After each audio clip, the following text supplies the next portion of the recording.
Who's holding my hand in the darkness? Seeing ghosts down the hallway. There's a presence, bedroom shadows, cloaked and haunting me. Cold hand touching me. Fear overwhelming me. Tapping at my window. I can't bear to open my eyes. A breath on my neck. Floating apparitions everywhere. Go to sleep with the light on. I wake up paralyzed.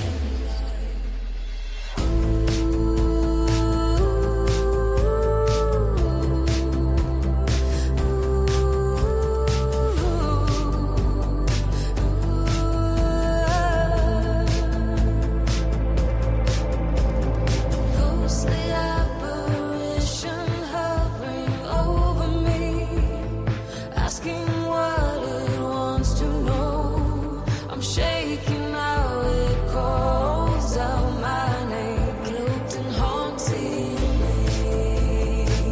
Cold hand touching me. Fear overwhelming me. Tapping at my window. I can't bear to open my eyes. A breath on my neck. Floating apparitions everywhere. Go to sleep with the light on. I wake up paralyzed.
The tide is turning, and not in our favor.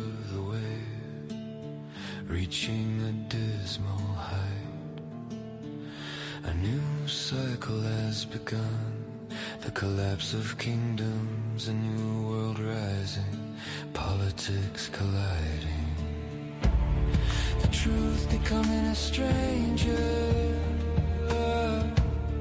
The mouth of a new era opening wider. A ceremony of innocence swallowed.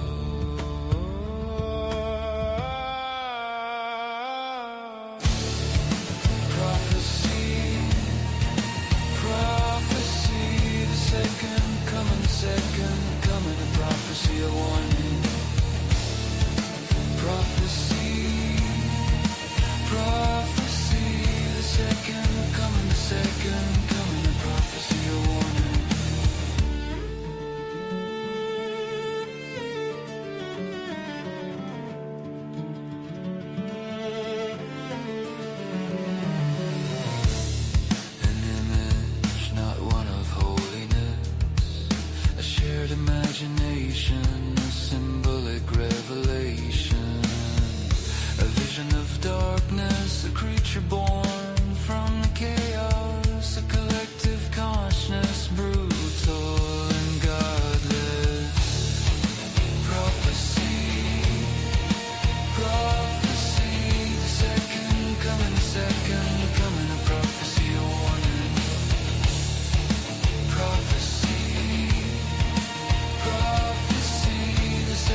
spirituality become extinct to humanity. Salvation hides where many won't seek, as an uncontrollable darkness swallows the world whole. Prophecy, prophecy, the second coming, a prophecy, a warning. Prophecy, prophecy, the second coming, a prophecy, a warning.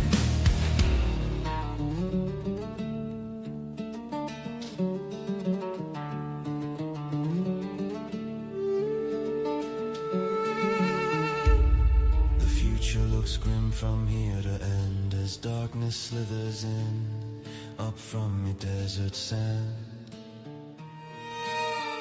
A beast rises, a lion body ahead of a man, a soulless blank gaze, pitiless.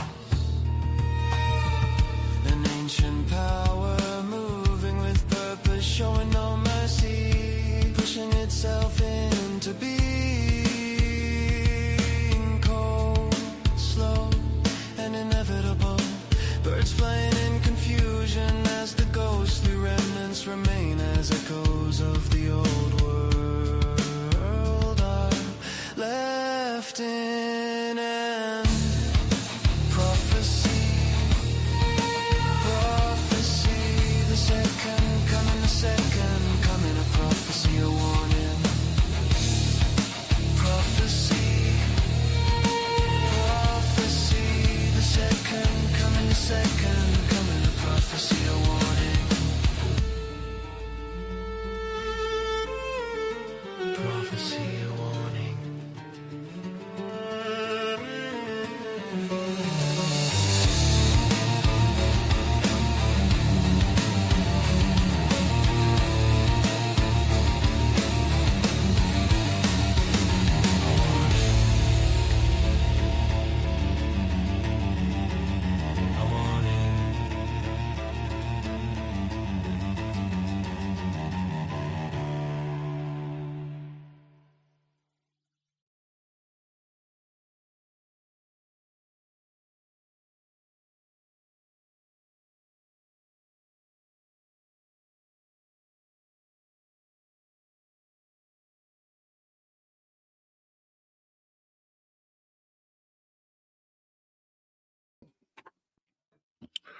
All right, folks. Welcome, everybody, to Paranormal Roundtable. I'm your host, Josh Turner. This is PRT. Join us in the real reality.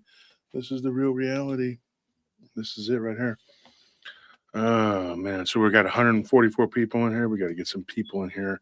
Because you know as well as I do, they'll show up and be like, oh, what's going on here?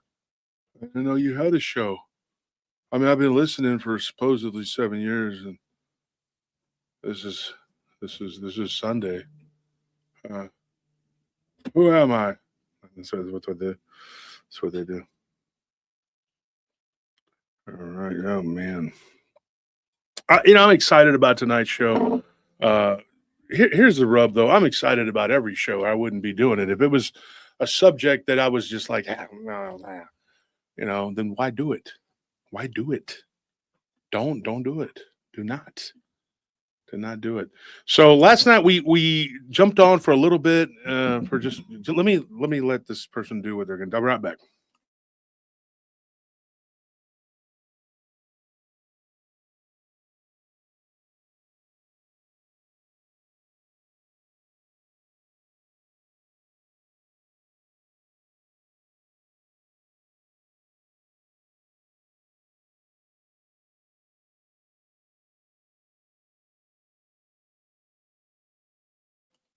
All right, folks. Sorry about that. I got a few distractions there. I had things I got to get done. So here's the thing. Here's the thing. Last night we did a show before I went on with Michigan Rob. Before we went on with Rob, and it was I thought it was a wonderful, quick little whatever show, whatever. And then I got a message today, and somebody tells me this says, "Well, I don't even know why you went on. You were only on for like not even an hour." And I say she was a he. And they were serious. They were like really aggravated and actually complainy. They were like, "Oh, yeah, you just went on for an hour. What are you doing? What are you doing? If you're just going to go on for an hour, don't bother. Don't bother, Mr. Man. Don't bother, Mr. Man. When I pop your tires and you end up in my guest room, and I get you in front of a computer while I'm trying to nurse you back to health, and you're going to be doing live streams for me. You understand? Well, I hold an M14 Garand at you. It's for the best. Trust me, it's for the best. And then you break my legs, and they're like, Uh-huh. the like crazy legs from Don't Be a Menace in South Central. I'm such a big fan. Yeah. Right for me and only me. Really, really extra special story. Make it mine. Every line. Don't make me angry. It's what I want. It's called hobbling. I'll tell you what. You know me, and I can be a very, very vicious critic. Remember that song? It was Anthrax. It was about misery. It was about misery. Misery loves company. Yeah. So, anyways, I've had a few threats lately that people have been threatening me. Some of them I'm just sitting there going like, that one looks dumb. You think you're going to do that to me? I don't think so. And then some of them that you're going like, he's kind of cool. I wouldn't mind going to a water park. Oh, you're going to drown me there? I don't think so. Well, you can try. You could try. Kind of thirsty. Be like the guy from Flash Gordon. You better try. Munson. Sorry, Munson. Missed your opportunity. I'm just, it's weird because I'm in one of these weird moods today. Mm-hmm. Like I'm happy. I woke up and I was like, like the sound of music. The hills are alive. I was feeling great. And then I watched the Texans game. That kind of ruined my mood too. Yeah. That was frustrating. Texans defense did exactly what I said they would do. They stifled them. They did their hardcore. Anderson, Hunter, Autry, Petrie, all those guys are amazing. Lassiter. Lassiter, yeah. Also one of the best defensive units ever assembled. Unfortunately, in football, you have to have two sides. You have to have an offense and a defense. Then the offense goes out of there. They go out there, and it's like, yeah, what you want me to do? Why am I ain't taught it. That's what they look like. Mm-hmm. I could just picture like, DeMeco Ryans having a talk with the offense, and they're picking their nose. They're like wandering off. It's like talking to a. And their response is the home improvement sound. Yeah, it's Pee Wee. They're Pee Wee players. I kept hearing Looney Tunes music every time they went out. Oh man! Somebody need to tell Stroud who to throw the ball to and when to throw the ball. And they need to teach the receivers how to catch. And tell the receivers to catch the ball. Because I'm not even joking, dude. Some of these people, it looked like, I could just like one of them. It looked like he was trying not to catch the ball. He was like afterwards. He was like, "Ugh, you hit me with the ball again. Excuse me, quarterback. You hit me with the ball again. Don't hit me with the ball again. 7:30 jeopardy. Quarterback, you hit me with the ball. Coach, yeah, coach, yeah. Quarterback hit me with the ball. Go to the asthma field. What is wrong with you?" He thought they were playing hot potato with the ball. He was like knocking it away. Yeah, but I wouldn't throw the ball at me. Corner, please come here. He tells the quarterback, You're too far away. He keeps throwing the ball at me. I'm going to make a soundtrack of some of those clips. The one where the guy gets up and kind of does like that. It's like, you're like, What was he doing? And then afterwards he goes to the Patriots. Hey, man, are you going to pay me? Like, I did not catch shit. I didn't catch anything. Even though it was 18 degrees out here and it's snowing, I wouldn't catch a cold here. It was the worst offensive performance I have seen in a long, long time. It's horrible. It was abominable. So they said, well, he had two of his best offensive linemen hurt, and then, he had his best tight end. Dalton went out early in the game. That sucked. And then Nico got hurt last week. So, yeah, but here's the thing. 4 of your best offensive players get hurt. You don't have any depth. You need to work on that. That's what their job this offseason. Defense is fine. Leave it alone. It is where it's supposed to be. But that offense needs some help, and they need to do something with Stroud because this is year 3 of being eliminated in the same round. I think Stroud needs to like go back to school. So whatever was going on, the development has stopped. That's my take. I'm not going to get into a big football thing, but I was so mad. I was watching the game and I kept, dude, I would say something and Troy would say it afterwards. Am I lying? No. I couldn't even finish That it. hitch and go route was where they need and throw the ball. You'll get a flag or something because I couldn't even. And then they didn't do it. But then they didn't have the time. Well, then you bring a guy in and you let him block, right? But then Stover, where did they get this guy? Stover's top stuffing. Yeah, he was terrible. He couldn't even block. Then He then he's block. still turning like this to show the coaching staff on his look, coach, like a Madden player. He couldn't Well, block. he let the guy and run. then couldn't catch. He let the guy run by. But then he's like, as he's tackling Stroud, he's just. He's Yeah. he's Like, what are you doing? what are you doing? It's like The play's Dude. over and he's still there. The NPC award goes to Like- Stover. the Patriots are hiring minds because he put up an invisible wall there. It for was him. unbelievable. I couldn't believe it. Hats off to the Patriots. I mean, there were a few like no calls. That catch by Boutte. There was some, Buddy. but then there was some things that like Stingley Jr. is an awesome corner, but Boutte, he just caught it one hand. That like, was beautiful. I can't even hate it. That was such a good What catch. can you do? I mean, it just but here's the thing. Even until the very end, up until the very end, the Texans defense was still out there stopping them, and they stopped them over and over and over again. There was one or two series out there where the Patriots literally conceded that whole series. They gave the handoff a couple times, and then they tried a little pass, and they said, "Yeah, let's just get off the field." They wanted the Texans offense out there because they were so bad. They were like, "Look, just let them play, so we don't get all beat up, so we can go and win easily next week," which they probably will because Bo Nix broke his ankle. So congratulations to the Patriots. They will be in the Super Bowl with the Seahawks, and they are going to get the hell beat out of them by the Seahawks. So congratulations for that because you don't have the Texans defense, unfortunately. You have a decent team, a team that is good enough to win. If the Texans offense just played a little bit better, like you don't even have to play like this, like some Cowboy God mode. You don't have to play God mode. Just do Be this. mediocre. Yeah, just that much. Just You win. You win the game. That's it. Period. reduce the mistakes. There was a couple. It's even not even that. You don't even have to reduce. Keep the mistakes and just drive the ball and have a couple scoring drives. You win the game. That's it. That is all you had to do. You didn't have to be Tom Brady or anything. You could have just gone out there and known what you had to do. That's it. That's all you had to do. And they couldn't even do that. It was so unbelievable. And now America, and now this has something to do with what we talk about here. It's the same teams doing it again.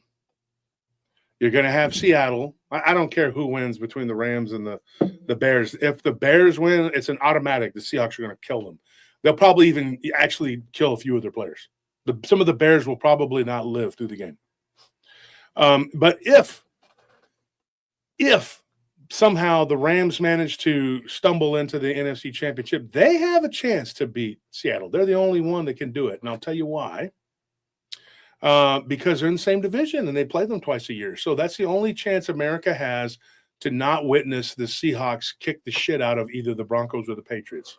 Well, then you have the LA Rams winning, so it's still. And you don't want the Rams. The Rams. So here we are now, folks. We have the same teams. I'd love to see the Bears get to the Super Bowl and actually win it. That would be awesome. But that's not going to happen. The Bears, nobody wants to see that, right? At least that's what they think, right? But the sad thing is it's going to be Seahawks and the Broncos or Seahawks and Patriots. 2 Super Bowls we've already seen. We've already seen this. Now you probably ask, well, what does this have to do with it? Why would it matter if the same teams keep going again and again? Hey man, the rituals worked the first times, didn't they? Why change it? Yep. Right? If it's already worked with those particular teams, do it again. Why change anything when you already have the formulas? Right? That's what we were talking about yesterday with those forbidden books. Because, what they did with those books, I mean, they literally, with the Shams al-Ma'arif, what they did with the El Kubra, they just added They added to those books by putting the formulas in there from the books and making it more understandable so that you could do these rituals, whatever. Mhm. Every Super Bowl halftime is a ritual. I refuse to watch the halftime shows. And at this point, it is a more mild form of WWE.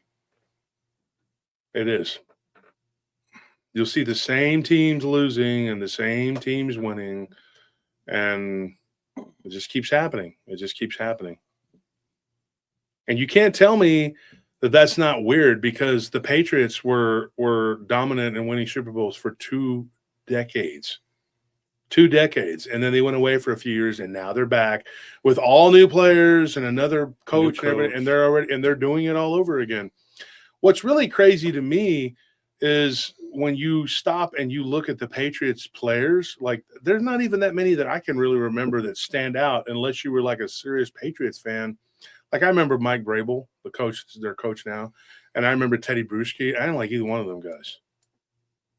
And I remember a few of the other players, that came and went over the years, Kevin Falk, whatever.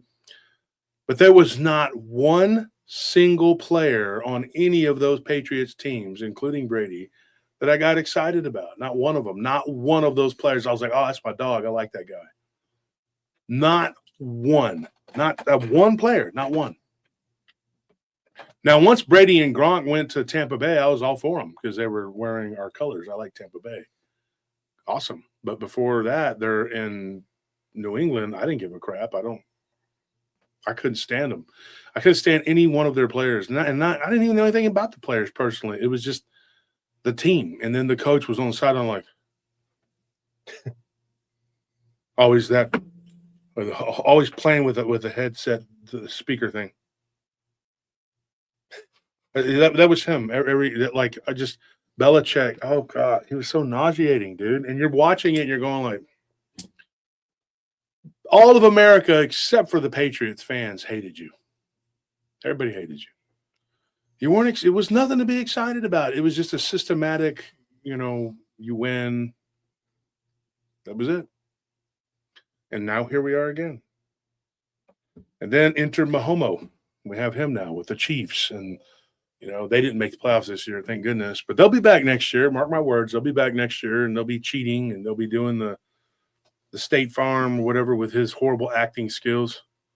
Hey, Jake from State Farm. Today, we're going to get the discount. Yeah, great. Awesome, dude. Yeah, you're it's wonderful. Nothing to be excited about in sports, just corruption and lies and bullshit. Yeah. So there we are. There's your entertainment.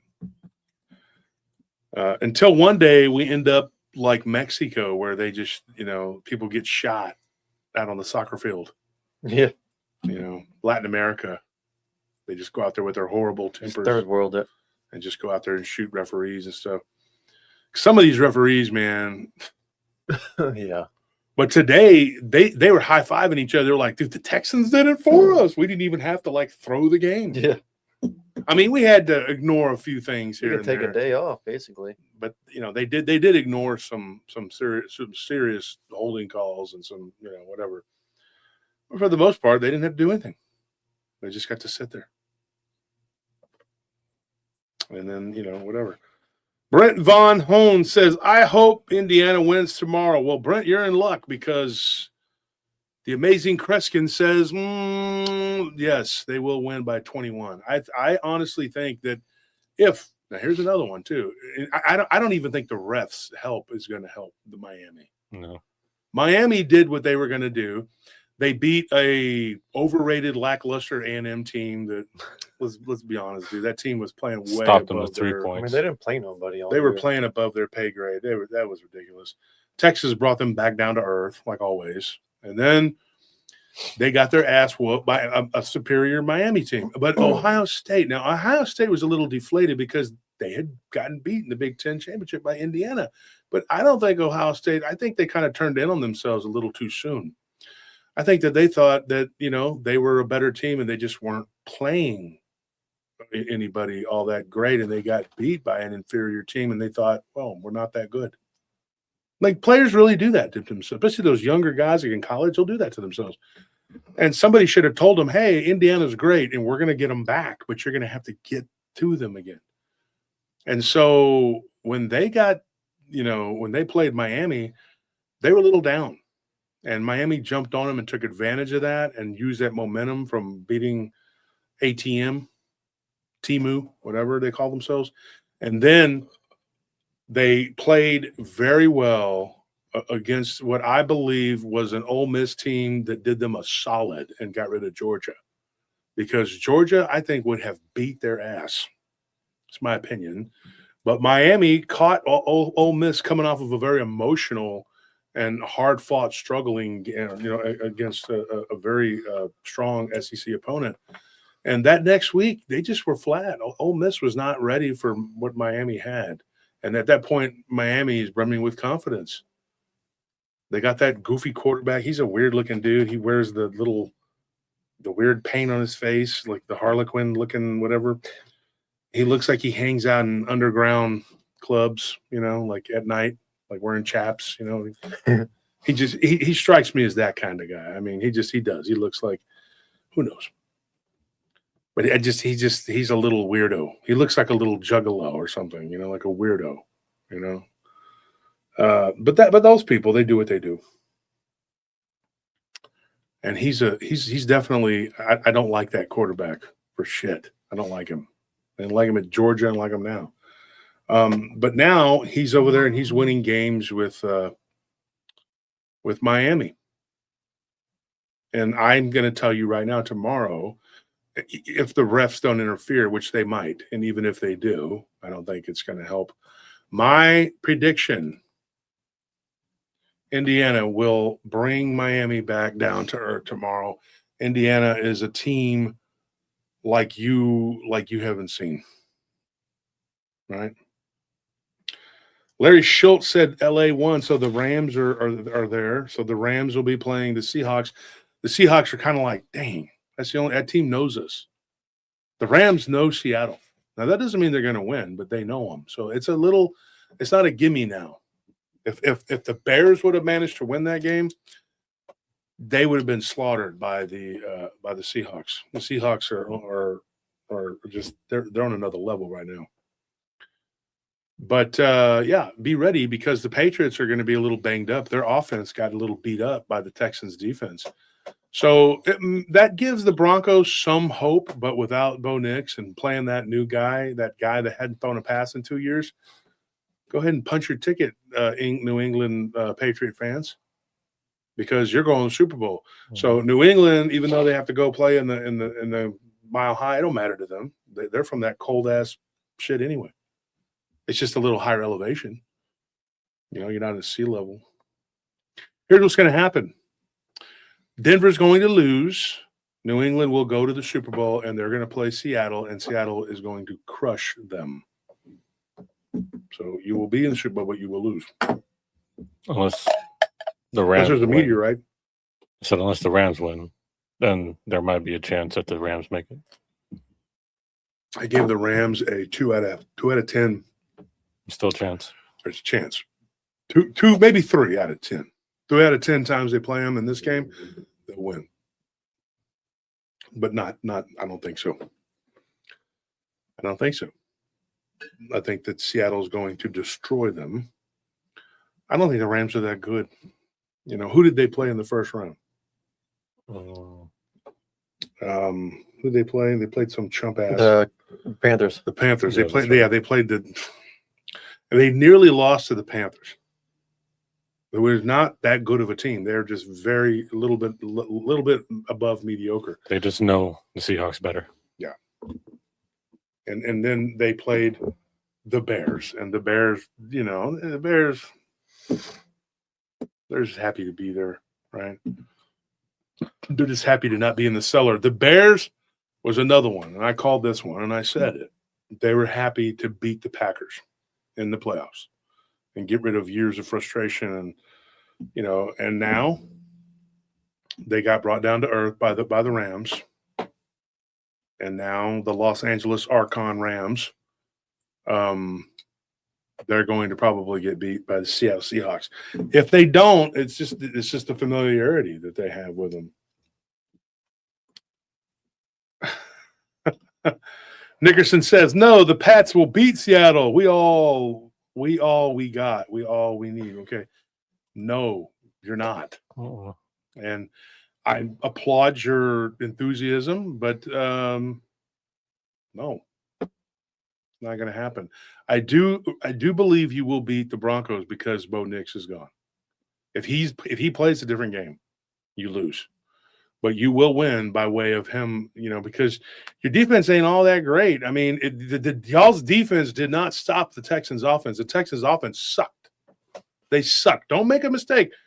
People will do this in fighting too. They'll get into a fight and they'll be like, man, I could fight. No, you just beat up a tomato can, dude. Okay, that person you fought is not a fighter. They're not a good fighter. So don't go and beat up 10 people who've never been in a ring and then go, man, I'm ready for the big time. It's like fighting. I'm Jake Paul. It's like fighting Wimp Lo from Kung Pao. I'm bleeding, making me the victor. And then you get beat down by Anthony Joshua. People are making memes of you. You're in the corner going, oh, well, yeah. What did I say? I said, you do yourself a favor and stop while you're ahead.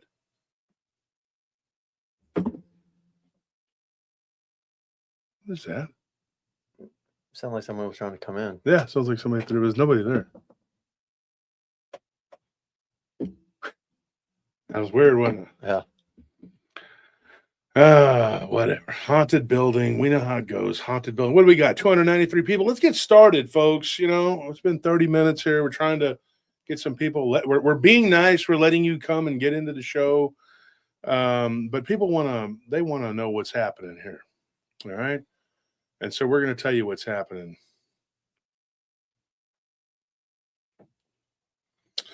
So these stories come from, where are my notes at here? These stories come from the Devil's Backbone. And, I didn't realize when we were putting this together, I was like talking to Anthony and Nelly and Tony. And I was like, yeah, we got the cavalry sword down and the skinwalker. And then there was only one out of the 4 stories that wasn't from the Devil's Backbone. I said, well, let's just find another one, which was pretty easy. We did.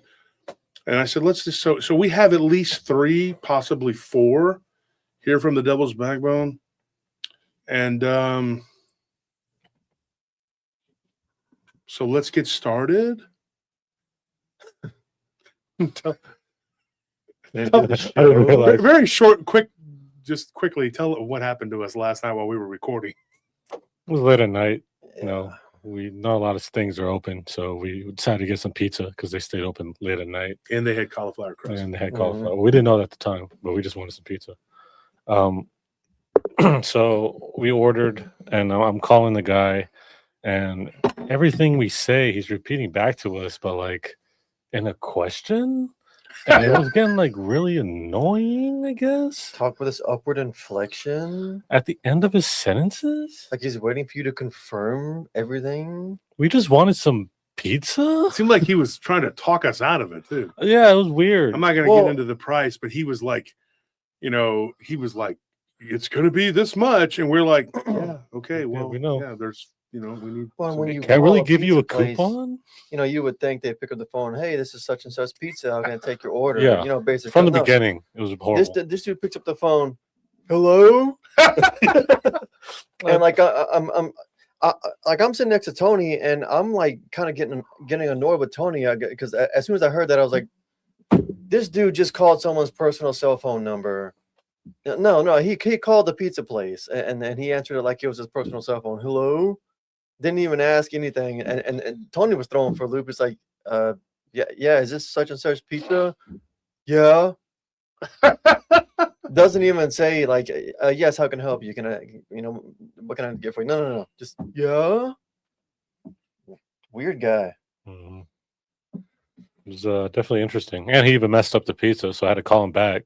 Yeah. And I was like, oh, you messed up the pizza. He goes, oh, I did. Did you want to come back and get another one? I was like, oh my gosh, this guy. Yeah.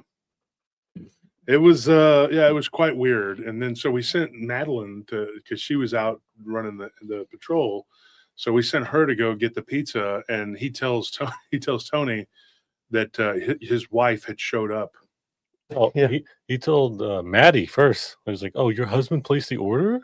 Yeah. And I was like, Maddie was like, "No, I don't." Then he was I all like guess." telling her about how he had to clean, and Yeah. well, I got to clean this place up now. Like, you know, I don't know. You know, when you talk about NPCs and stuff, and I'm not going to say the name of the place so nobody can go and find this guy, but it you know, I mean, he was either like stoned or just like firmly plugged into the I Matrix. don't think he was stoned. Stoned people are a little more like, you know, that wasn't stoned. He was too upbeat to be stoned. I don't think he was on drugs at all. I think he's just one of those people. You know, you're running into him more and more. Yeah. Unpeople. It came up last night on the show, on BMR's show, about the NPCs and what they are, and you know, I mean, that's just it. That's what they are, dude. Anyways, that was a funny thing, but here's what we got. Let's get on it here. I'm going to start off with this story, and obviously, this is, you know, everybody's going to want to hear about this. There are different places in the Devil's Backbone. I've been to a lot of different places in the Devil's Backbone. I've done a lot of research there. It's one of the places where I started. Me and my brother, we started researching it back in the '90s. And there was an Unsolved Mysteries episode where, you know, what's his name?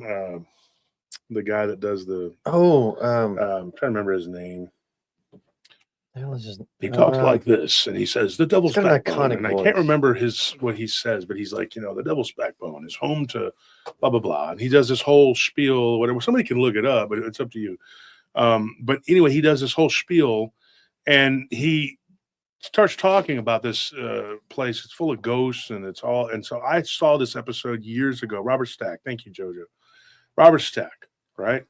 So then I go out there and I meet this old cowboy, and he told me, hey, if you want to camp out here, I'll give you a spot. You can go out there and camp, blah, blah, blah.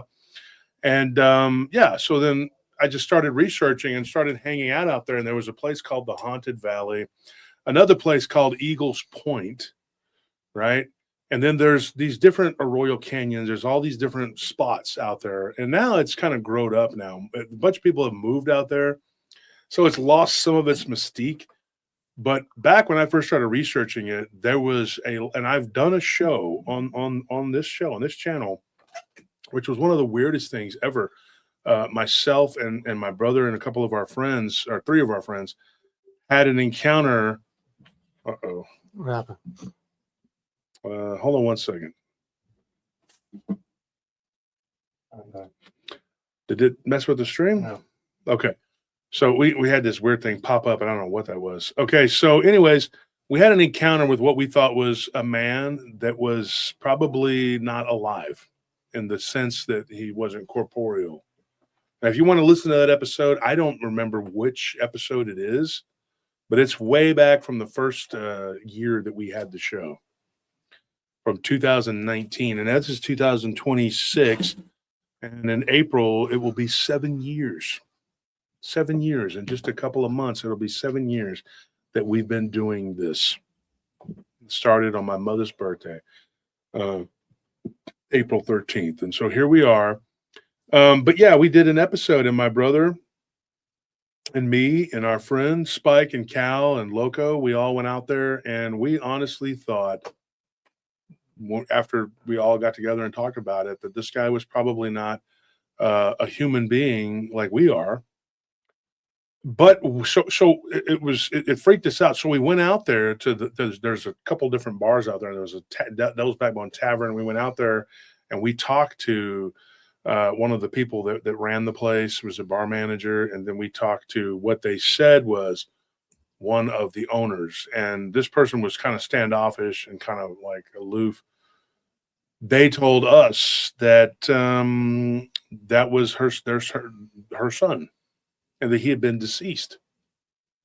And we were kind of like, okay, well, I'm pretty sure we gave him a ride, and that confirmed it for us, because it was about a month went by, and we just kept, talking about it. Do you think that guy was real? Because we dropped him off at this broken down bar that he said was his mother's bar, but it was obviously an abandoned building, and he went around the back of it, and then he didn't come out and wave and say, "Hey, I'm good. I got in," whatever. So our friend Spike went around the back and looked, and he didn't see the guy anywhere. And there was nowhere he could have gone. It was completely dark, and it was a weird thing. It was a really weird thing. And so we started comparing notes, and I was the only one that hadn't been drinking, not heavily, but I hadn't drank.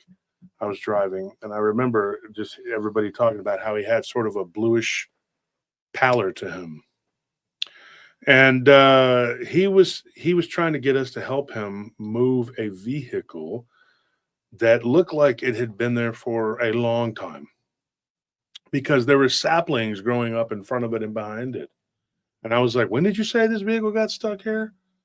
And then the tires had dry rot. You know what I mean? Mm-hmm.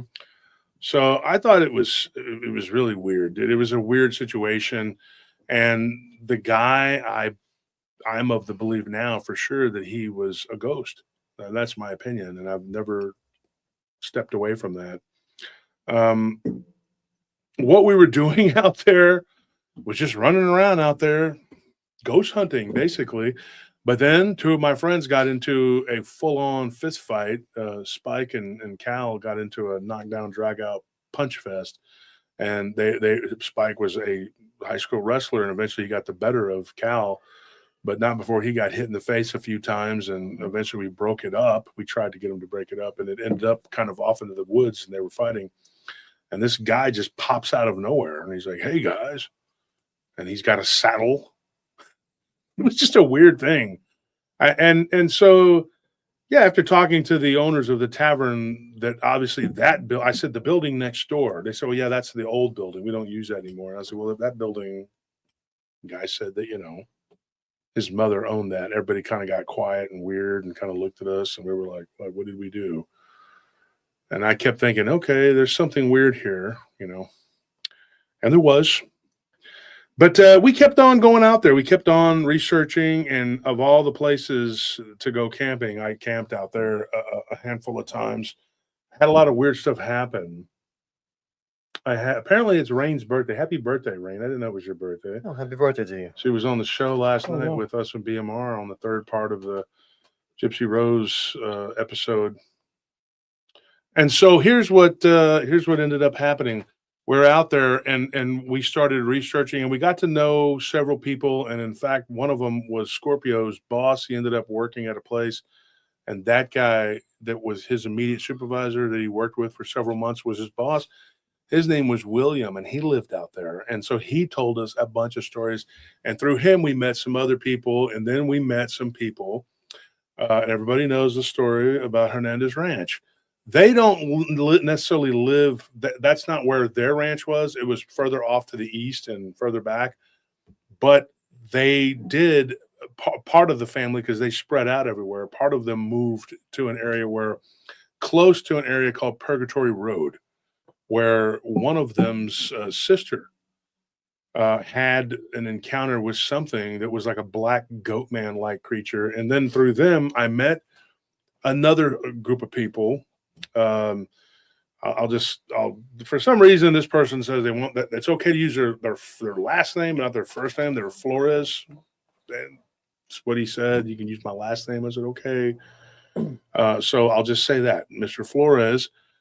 And Mr. Flores, and through him, I met another guy. And then we met Brad, who was another one that was, he's one of the people. He was a spelunker, and he told me about the caverns out there in certain places, and said he told us one time that he had an encounter with something that was like the Bear King. That's what they call it. And it scared the hell out of him, and he quit going out there. Now, if you go to the west of Devil's Backbone, you will end up in Blanco, right? And then if you go east, you end up in San Marcos. If you come this way, going north, you'll end up in Dripping Springs. And if you go south, you will end up, south, you will end up in New Braunfels. So you have those four cities around there, and then kind of like off this way, is Marble Falls, and of course that's the Bear King territory. And then if you come back through Marble Falls, coming east, you will end up in, Lago Vista, where I own some property, and then you go past Lago, you hit Jonestown, and then eventually you hit Cedar Park, right? And that's kind of where, that's our stomping ground. And then we have Austin, which is where we're at right now. But the whole area is just a lot of weird, anomalous stuff. And I know the other night, it might have been last night, I was kind of partway listening to Abe see us. I guess it was Friday. He was talking about not wanting to leave Central Texas because this is where all the stuff is. And there's a lot of limestone here, and he researches in this area, and he goes out and does his, what was that? I'm hearing weird things. Right Yeah, now. it sounds like it's coming from the storeroom. But so anyways, he does his own researching, and he loves Central Texas. He says, I don't want to leave this area. He goes, I want to stay here because this is where a lot of the activity is. And he believes, like, in the way he does things, he goes out there and he videos and takes pictures and everything. He's right. Central Texas has a lot of weird stuff. Years ago, I was given the advice by a good friend of mine who passed away, Linda Godfrey, and she told us on the show. She told me and Tony. We interviewed her. And this was not a personal conversation, but she told me this in private too.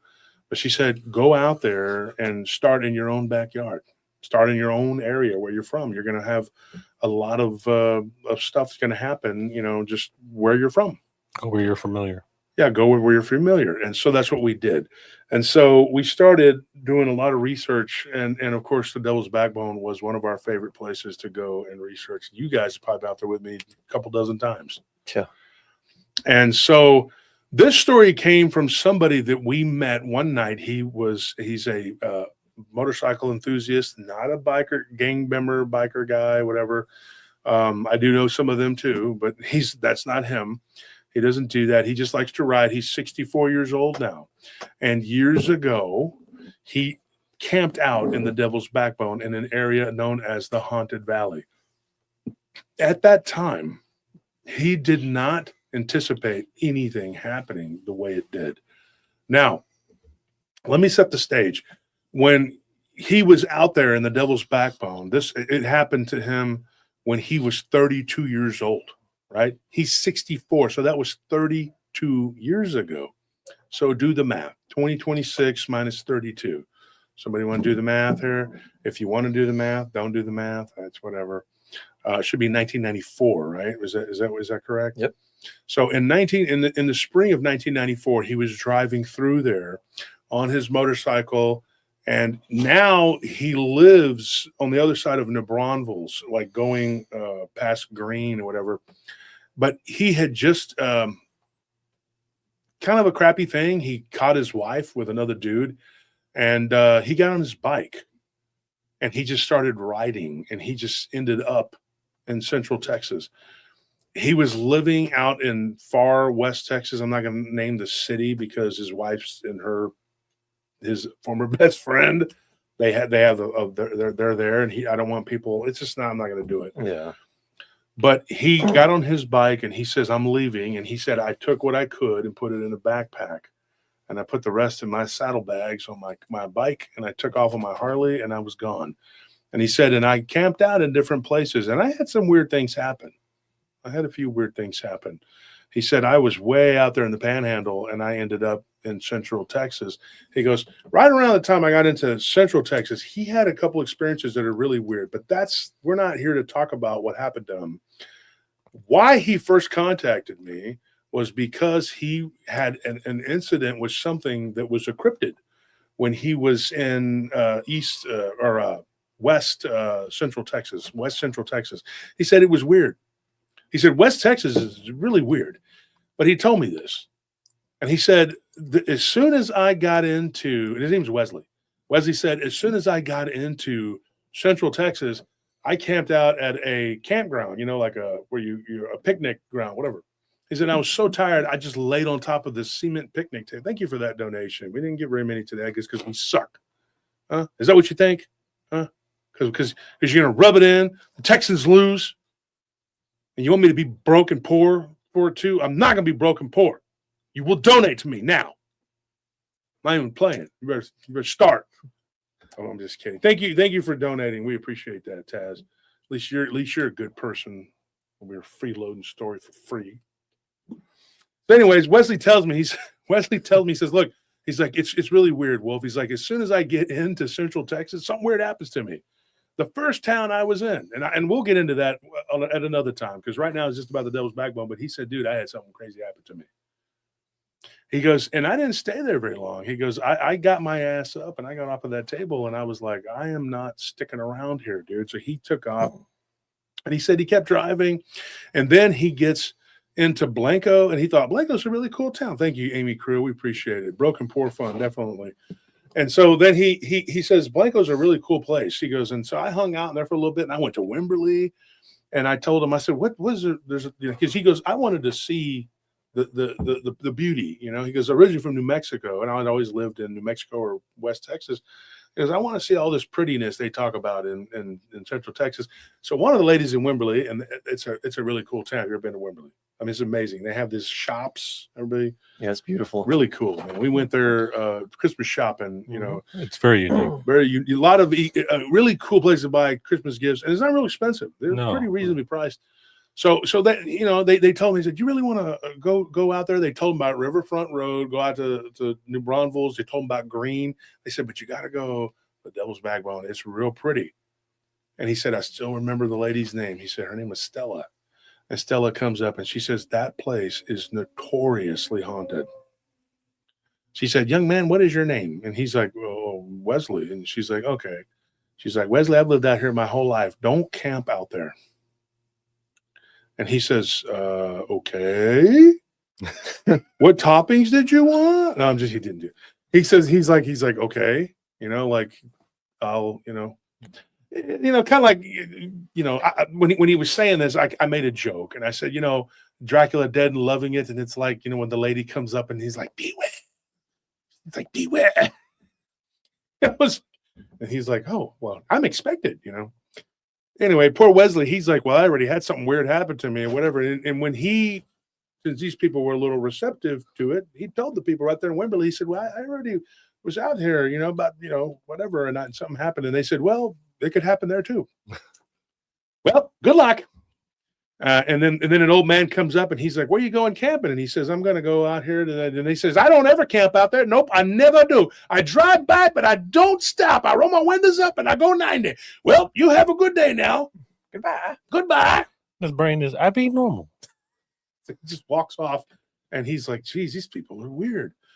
And then he meets me, right? And that confirms it. Yeah.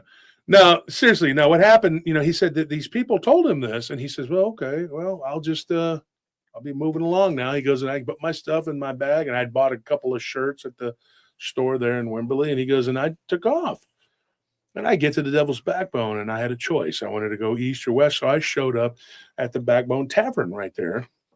And he said, Ranch Road 12, you know, he says, I go in there and there's some people there. And he said, and he knows I'm looking for a place to sleep. I'm exhausted. He's like, I should have just stayed in Wimberley and slept, but I decided I wanted to see it. The sun was going down.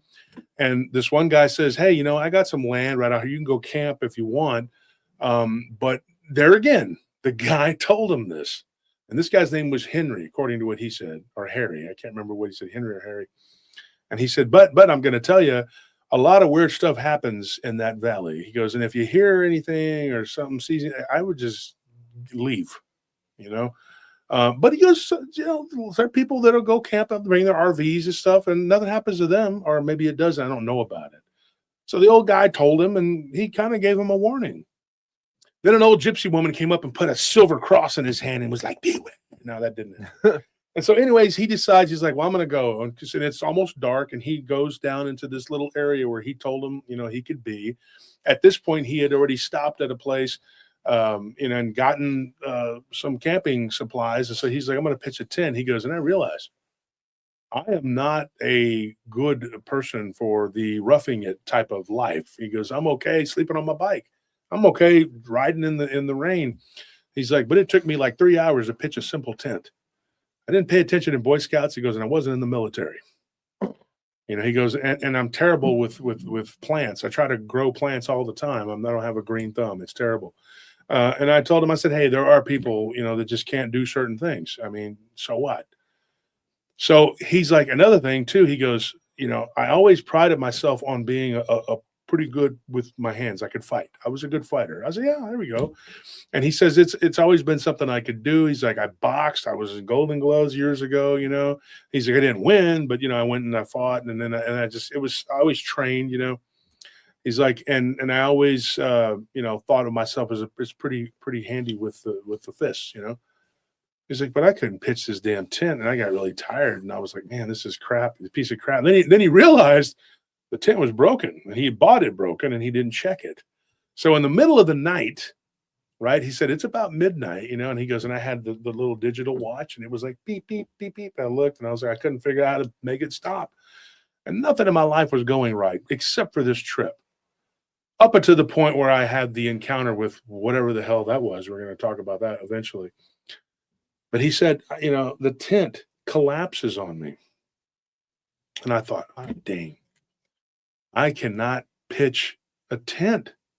He's like, and then he's like, I hear like shuffling of feet, like boots, like somebody walking through the area.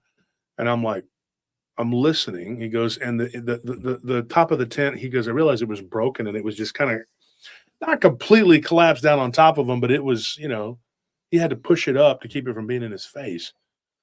And he says, I hear this, and I hear a clank, clank, clank. And I hear somebody kind of mutter, and it's almost like they're talking to themselves. And I'm like, what is that? He's like, and so then he goes, I go out and I stick my head out of the tent, and I'm looking. He's like, and I see movement.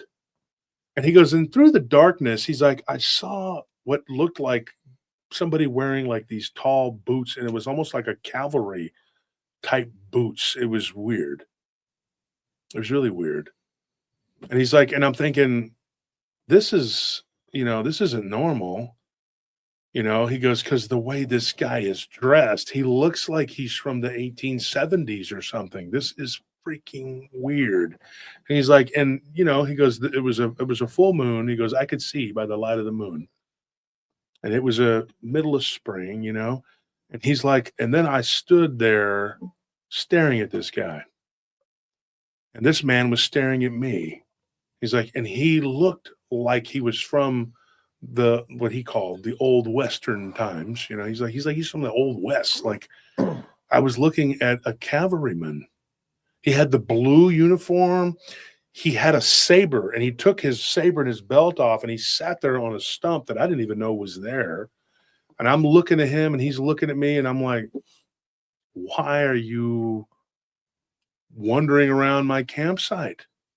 He's like, I wanted to ask that, but I didn't. He goes, I just sat there on all fours staring at this guy like, And then finally, he goes, he takes his hat off. He's like, and he had these gloves on, and he takes the gloves off, and he says, can you tell me where I'm at? I seem to be lost. And he says, well, and he said, I think this highway up here, there's a highway, and it's about half a mile that way. And I rode my bike here. And he goes, I started telling him everything but where we're at. And this guy, he stands up and he goes, son, I didn't ask you how you got here or whatever this contraption is, whatever this is. I didn't ask you. I asked you if you could tell me where I'm at. I seem to be lost. And then this guy tells him, he says, I'm a sergeant with the U.S. Cavalry, and we are here on a mission. And he goes, at this point, I'm thinking, this guy is a Looney Tune. He has literally flipped his lid. He's lost his mind. And I said, sir, he goes, I kind of snickered, He goes, and I said, sir, what year do you think it is? And he says, it's 1871. He goes, oh, okay. He goes, yeah, no, it's not. He's like, you're off by 123 years, whatever. He said, sorry, dude. No, wrong answer. And then he's like, I'm aggravated. And I said, and then I told him something I probably shouldn't have. In his cadence and the way he talked, he did have it down. He was like, I seem to be lost. And he's just like, this guy's full of crap. And he says, I was so sick and tired of taking people's crap at that point. I stood up, and I was bigger than him. I was probably about a head taller. And I said, look, you little shrimp. He goes, take your goofy sword from the flea market, and why don't you take your where I kick it so hard? All right. You're going to wish you had never had an ass. And the dude was like, I don't think so, sir. He's like, you better stand down. And then he says, he goes to reach for that sword. And I was like, ah. He goes, so I tried to grab him.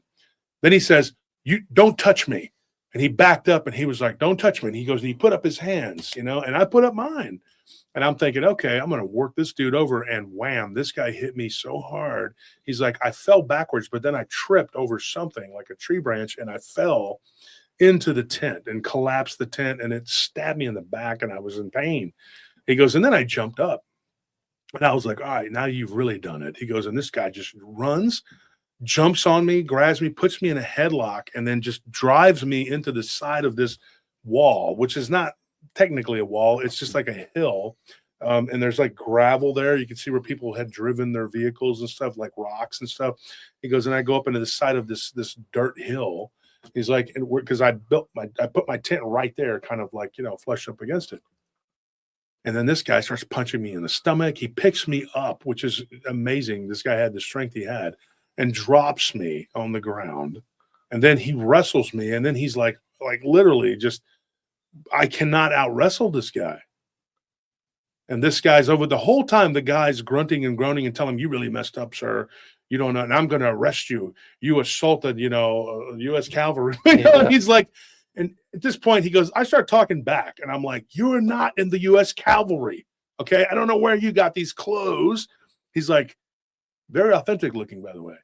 He's like, you're really playing it up. He goes, and then I noticed, like, when he had taken his duty belt thing off, he goes, there was a gun. You could see it. And it was, with the holster, and it had a snap on it. And this guy, he starts walking over there after he kind of gets the better of me. And I look and I said, oh, crap, he's got a gun. This nut job has a gun. And he's like, I stand up and I'm like, sir, let's not do this. And he goes, no. He goes, no. You're coming with me.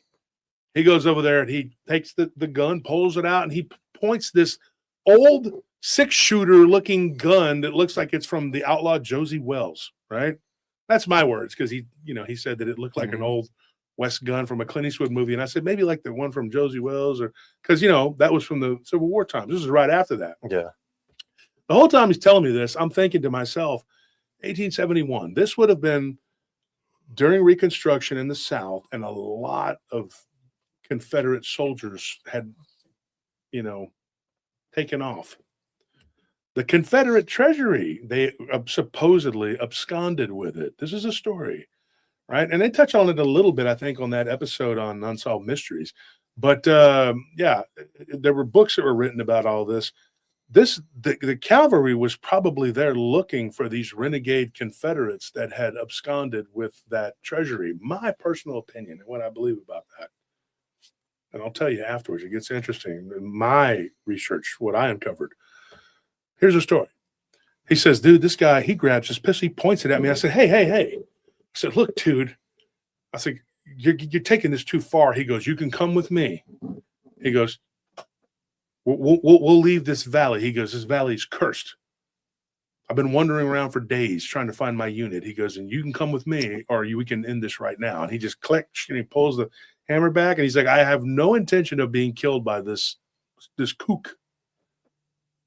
He goes, at the time, I thought he was a kook. It turns out he was a spook.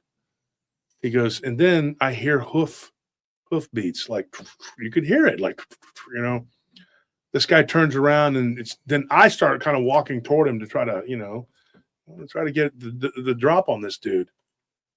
I had a pistol too, but it was in my bag. And he goes, stop, don't move. Stay where you are.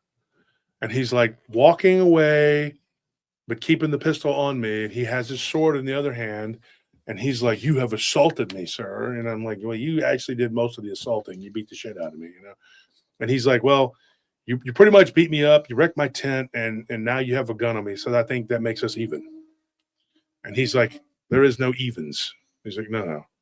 And he just keeps walking backwards. As he goes into the darkness, his eyes are glowing yellow.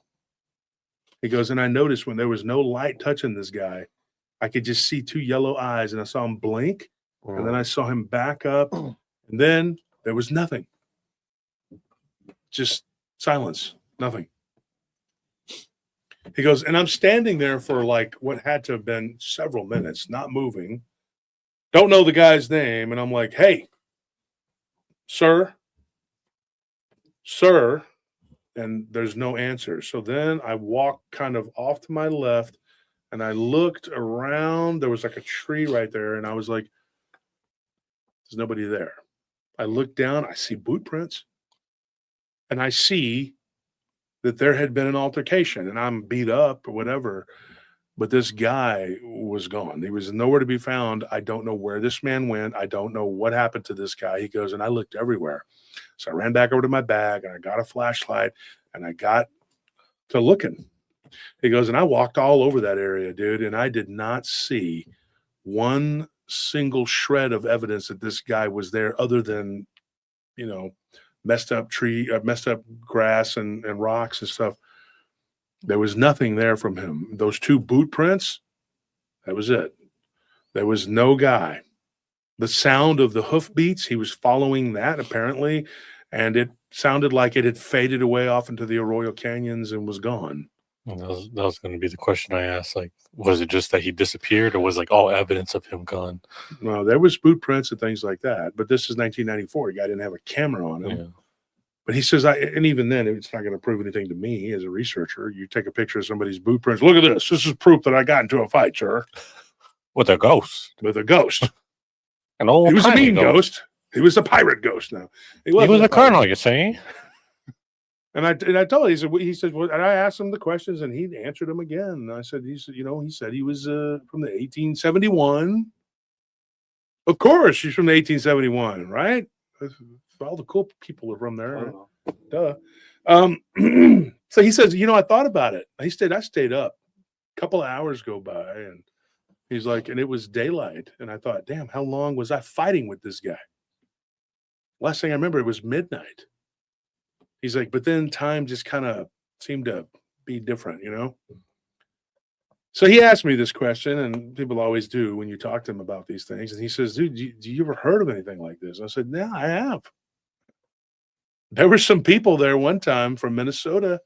I remember they were driving through the backbone, and these 2 Confederate soldiers kind of walked up and almost walked down in front of their car. And they were like, whoa. And they're like, hey, look, these are reenactors. They were there for a wedding, and they, in that area, that's what they were doing there. Not the soldiers, but them. So it's not the first time we've heard of something like this. But getting beat up, yeah, that was a first for me. Pretty interesting. I mean, that's not the first time we've heard of an entity beating somebody up, but getting beat up in the Devil's Backbone like that.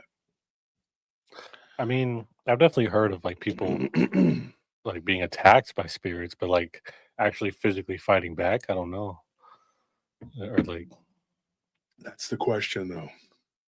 Was it a spirit? Yeah, I guess. I mean, because was it a spirit? I mean, the $1 million question is, what was he fighting with? I mean, I think it more just like logically to me, yeah. I mean, even if you don't believe in the paranormal, like I don't know how you rationalize it, but with the alternative being that it's just some random guy in full like cosplay get up, yeah, and a horse. No, there was no horse. Just like there was a horse noises, but noises in the back middle of the like rural Texas Hill Country. Mm-hmm.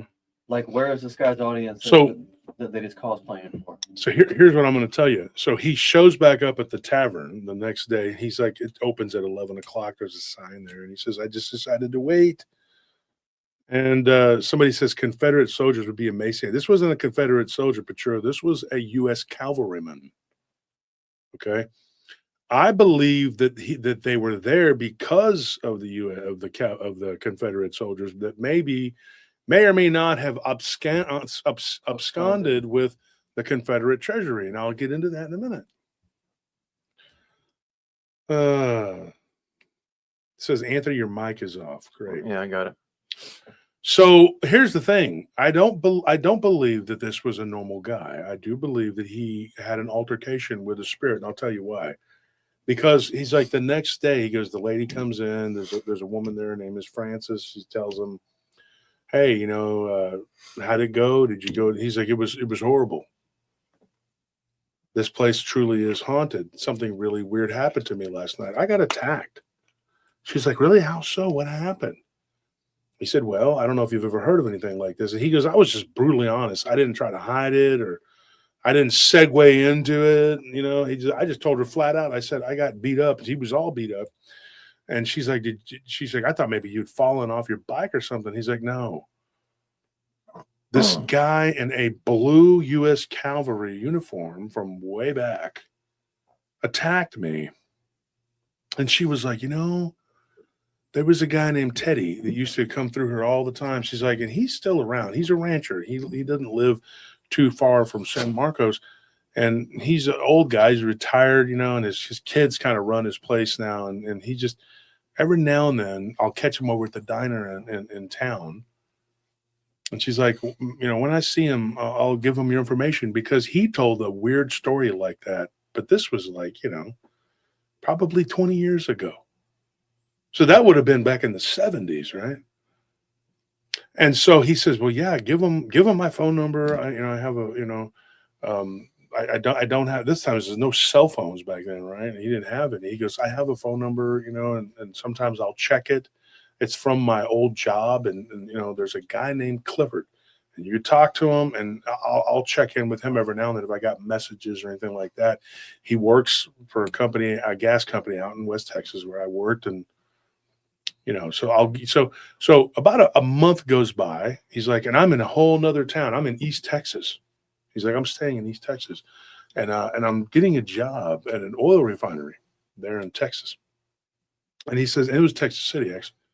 And he says, and I'm out there in East Texas. He's like, I decided to I needed money. I needed to work, He's like, and I talked to Cliff, my old, boss from the oil and gas fields that I used to work at out in West Texas. And he tells me, he says, I got a call, one of the messages that I got for you. And if you want the guy's number, I took it down for you. And he goes, me and Cliff, we go way back. We were really good friends. We were on the same softball team. He's like, my son and his son grew up together, whatever. And he's like, my son was literally just completely devastated that me and his mother had split up. But he ended up with her, of course. He's like, when I tried to fight it, when I got my shit together, I tried to fight it. He's like, but Cliff and his wife, that's where my son was always at. So I could call over there and talk to my son, because he was already in his late teens, And of course, he was like 15 when this happened, and he ended up with, and I said, look, just stay there with your mother. And he said that it would be the best. You're almost going to be out of high school, and then when you're done, you could always come and stay with me. And he goes, and I didn't put down roots per se, but I did decide to stay in East Texas for a while. He said, so this guy, he tells me, he says, hey, there's this guy, named Theodore. And he goes, and the name didn't ring a bell. I was like, who's Theodore? I don't know this guy. And he said, well, he sounds like an old guy, and he says that he lives in Central Texas. He's like, and you have somebody in common. There's a woman that worked at a place out there named Frances, and she knows you. And he's like, oh, okay, yeah, I know who that is. She said his name was Teddy. He goes, well, he said his name was Theodore, but Teddy, Theodore. Now he goes, I get it, right? So he decides to call the number. He doesn't get a hold of the guy, and then he looks up the tavern number, and so he calls that, and he hears this voice. He's like, such and such, can I help you, whatever. And he says, hey, I'm looking for somebody who supposedly, and then she says, oh, okay. She's like, she's off today, but I'll have her call you tomorrow. And now here's what happened. Here's what's really weird. She calls him, or no, he gives her, that lady that he answered the phone. He didn't know her. Phone number says there was a guy named Theodore. Can you give it to him? You call me and have him talk to me. This is weird. He says the next day I'm getting off of work. It's 5:30. I get home, and he's like, and I rented this little rundown, crappy place. I'm renting this little spot. And he's like, and all I got is my bike, and I'm getting ready to go and talk to a guy about buying a truck because I'm sick and tired of being on a bike. And he's like, but then this guy calls my phone, and he says, "This is Theodore. Somebody had told me that you wanted to talk to me, blah blah blah." So he says, yes. He says, yes. And he tells me, he says, my name is Wesley. And, something really weird happened to me out there on the backbone. And I was told that you were the guy to talk to because something weird had happened to you very similar to that. And the guy goes, uh-huh.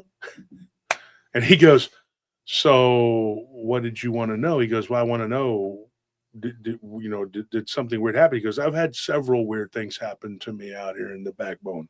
He said he talked like, he was ancient, He said, I've been out here for a long time. He said, and I've been ranching out here for years and years. He's like, when I was 31 years old, and that's close to his age, right? And he said, when I was 31 years old, this was back in the 60s. He's like, and I was attacked by someone who claimed that they were with the United States Army. He said, but this guy wasn't wearing a green uniform. He didn't look like it. He goes, he was wearing a blue uniform, and he had a reddish blonde beard. He's like, and he was a big, strong, strapping guy. He's like, and then a couple of his buddies jumped in and they beat the crap out of me, and they tied my wrists together and they made me walk behind a horse that almost kicked me in the head and killed me almost. He's like, and I kept telling him, you got the wrong guy, buddy. You need to let me go. And this guy, he was a captain or something. And he wouldn't let me go. He's like, and they took me to this encampment. He's like, and in the middle of the night, this is what this old guy told him. He said, the middle of the night, I hear this hooping and hollering and whooping and hollering. He goes, and I asked these guys what year it was. And they said it was 1877. So this would have been, later than the guy that he was talking about. He goes, and these natives, I think they were Comanches, they descended on these poor bastards and they started just killing them. There must have been about 24 of these guys with the blue uniforms. He goes, and these natives, they just ignored me. They didn't even pay attention to me. They act like I wasn't even there. And I looked down and my hands weren't even tied anymore. And I didn't have a shirt on, and I got the hell beat out of me by these guys. He goes, and I was just out there hunting. I don't know who the hell. He goes, and the property, it was a guy named Cooper. That's what he said. He goes, and this guy Cooper, he owned part of that property, and I was friends with him. I said, look, I was told I could hunt on this land. Why are you doing this to me? He goes, I thought these guys were nuts. A bunch of kooky, goofy guys out there running around dressed up in blue uniforms, acting like they were from a old Western movie or something. It's a new gang. He's like, they even had a little cabin built there. And I was like, you built that on my friend's property. What in the hell is going on? What's wrong with you people? And they're like, shut up. He's like, and these people kept waving guns in my face. And I'm like, this is crazy. I didn't know if those guns were real or not, but they beat the crap out of me, took my boots and hung them up over one of their horses. It was ridiculous. He goes, and then these screaming savages come out of nowhere and they just start killing these guys. And he goes, at first I was kind of like, yeah, get them, kick their ass. I was kind of pissed. And then I started feeling bad because it was a slaughter. It's brutal. He's like, and they were scalping them. And I saw them screaming and writhing in agony. And one of them was crawling and he was trying to grab his canteen. And I went over there to try to help him. And I saw this native looking guy run up and I thought, I better back up. I'm not in this. And I just started staggering away and I stumbled and then I fell and I got up and I ran and it was nighttime. And the next thing you know, it was daytime and I was just wandering around without my shirt. And I turned around and I looked and there was nothing there. The area where all this carnage took place, there was nothing there. And so I walked back over there and I saw my boots laying there by a tree and I grabbed them and I put them on. And I thought, what in the heck just happened to me? Did I just imagine all this? Did I take my shirt off and toss my rifle? Did this really happen? Am I freaking losing my freaking mind? What is going on here? What is wrong with my brain? He's like, and there were no horses. There were no natives. There was nothing. He's like, and then when I was walking, I tripped over something and I looked down There was a bone. He goes, and I look down, I pick it up, and there was like an arm bone. You could see it. It was like an arm bone. He goes, and then I saw an arrow, like a part of an arrowhead. And then I saw another one. And there was all kinds of like stuff laying around. And I thought, holy crap, dude, this is an old battlefield. Something had happened there. It had happened there.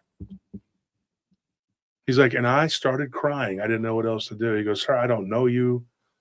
He's like, and and if I'm going too far with this, he goes, I apologize. This guy says, no.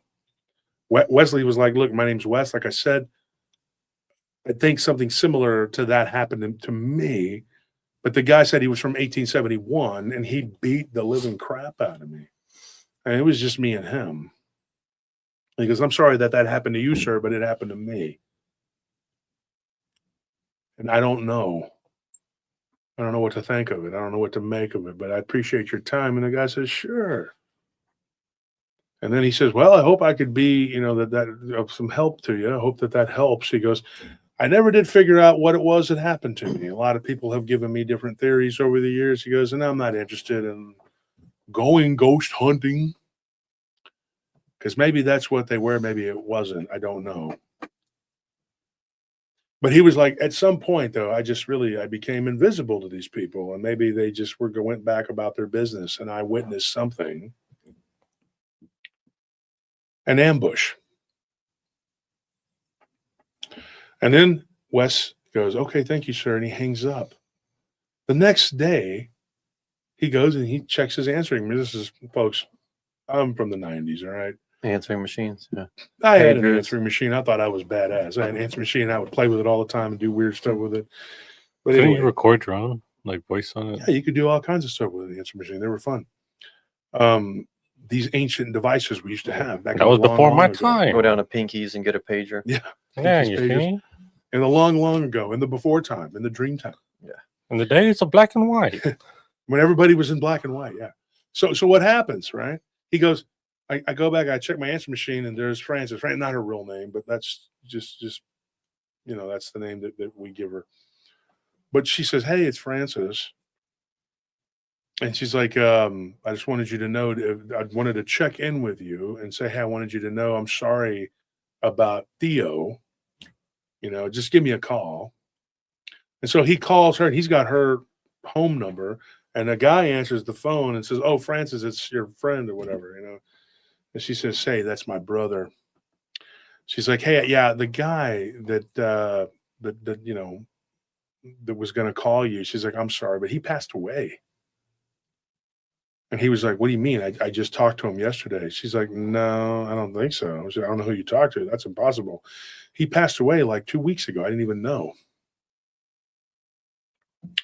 And he was like, what? And she was like, yeah.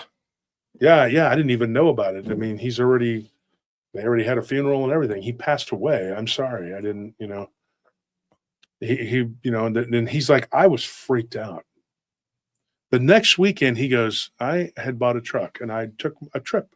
I drove back out there to the Backbone. Weird place. He goes, and I talked to the people in the area, and I did, a few different people I got to know, and they told me they told me about the guy, and I met the guy's son-in-law and his daughter, and they had two other sons, and one of them, eventually I talked to him too, but this was when the first,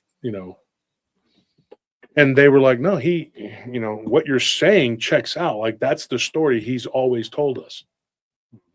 But, my father, the woman said, my father died 2 weeks ago. It's impossible that you could have talked to him like that. Really weird thing. So not only do you have layers of this, right? And he's like, so I decided to go and hang out in Wimberley for a day and make a day of it. And then I went to Blanco and just enjoyed the sights and whatever. Ended up in Dripping Springs, and it was just a beautiful area, and had fun driving around out there. And then I drove back to East Texas and worked my job.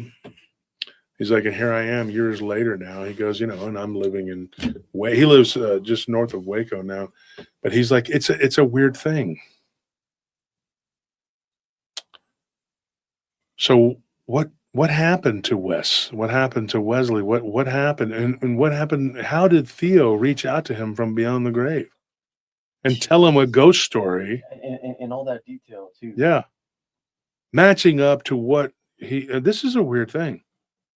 Now, we here at PRT, I've had this story for a while. Y'all have heard a little bit here and there of it. But yeah, I was waiting for some more backbone stories, which really there's no shortage of them. If you go out there and you talk to the people that live out there, they will tell you some weird stuff. And this is a weird one. It's a weird one. It's a ghost story. Yeah, it really is. I think it's right in time with the backbone, how it is out there. I mean, what do you think? We'll start with you, Anthony. What are your thoughts?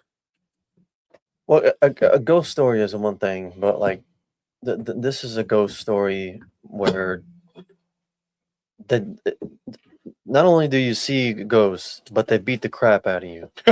Like that's a lot to take in. And he also got a ghost story from supposedly from a ghost. Like how did he talk to this person who had the same experience, who had the same ghost story 2 weeks after they themselves had passed away? This is what I have to say to that. Here in the Devil's Backbone, ghosts are as common as spines on a cactus. Oh, that's Robert Stack. Never mind. That's what he says, though. That's true. Mm-hmm. He says that in the Devil's Backbone documentary thing, and he's like, the Arroyo Canyons of the Devil's Backbone. Very creepy place. I've had more than my fair share of weirdness there, and the Haunted Valley has been a witness to a lot of weird stuff. And if you read the books, like, I mean, they're not real long books, Bert Wall, he wasn't an author per se, he was a rancher, but he wrote about the stuff that went on out there. When he talks about the killings of the cattle, and he says that it was a goat. Mm-hmm.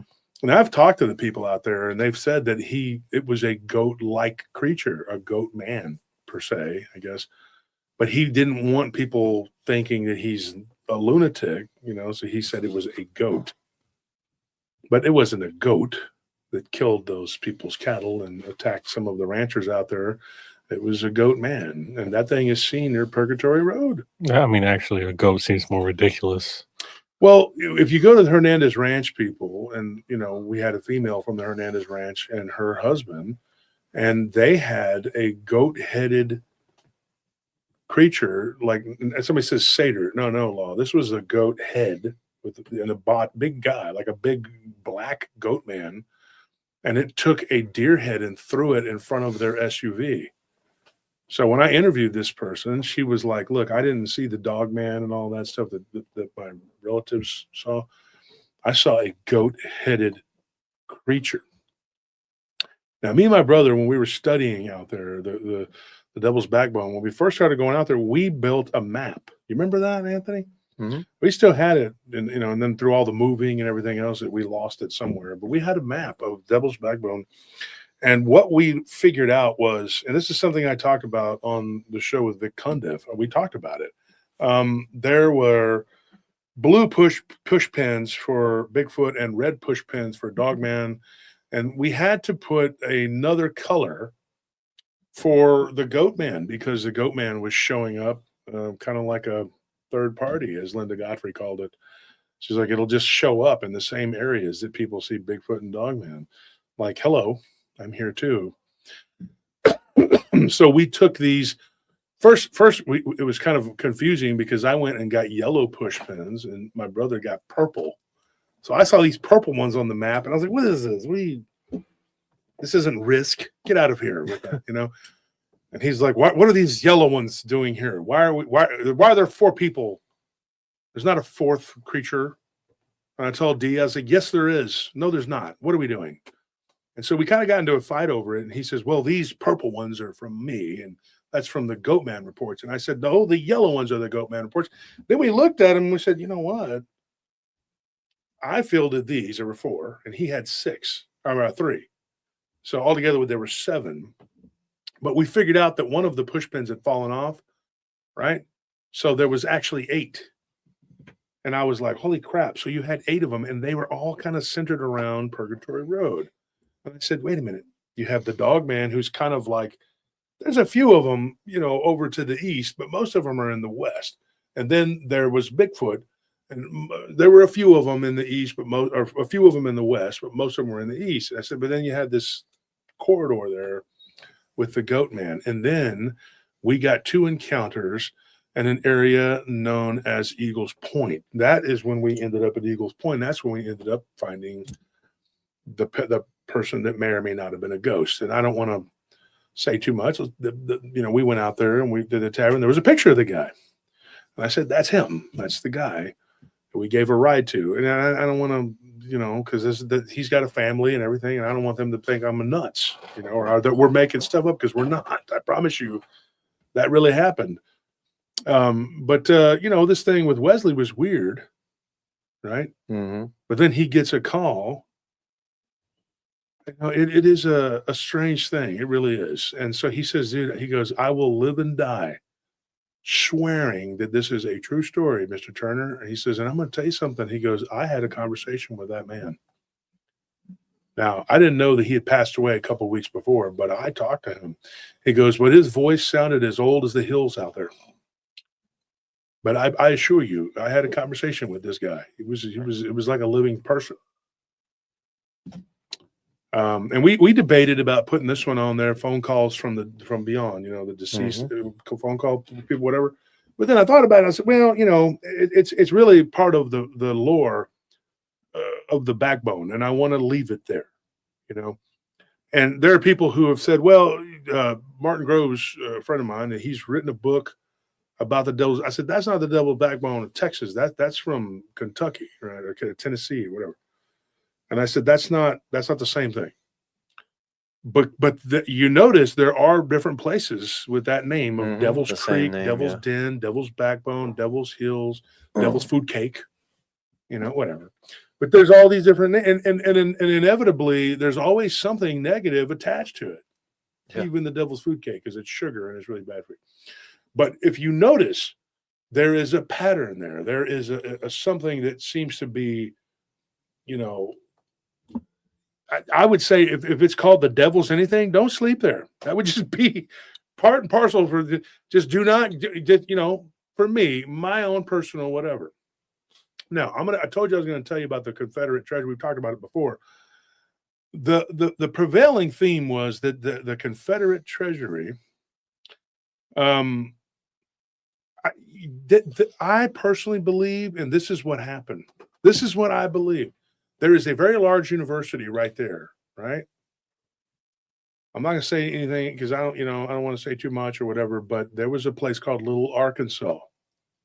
And then all of a sudden you couldn't go there anymore, and they closed it up and they put, fences around it, whatever. And then they started doing some excavating and blah, blah, blah. And next thing you know, that particular university did a huge shit ton of like renovations. I don't know where they got the money for it, and then they even changed the name of the university, from Earth 3 different directions university to, our shit don't stink university. Like, I don't know. I'm not joking. Yeah. Like you go there and it was the timeline of it. It's like, it was suspicious, right? Mm-hmm. It was a mysterious donor. Yeah. Mysterious donor from the 1860s. So you had something really weird that happened, and then you weren't allowed to go out there anymore. And then, they took possession of that area of Little Arkansas. And so I remember going out there and thinking, when we were doing a research about the Goat Man, and we were thinking there's 2 of these sightings that took place in Eagles Point. I did not know at the time, but that it would be, let's see, that was, so that would have been 26 years ago or 27 years ago.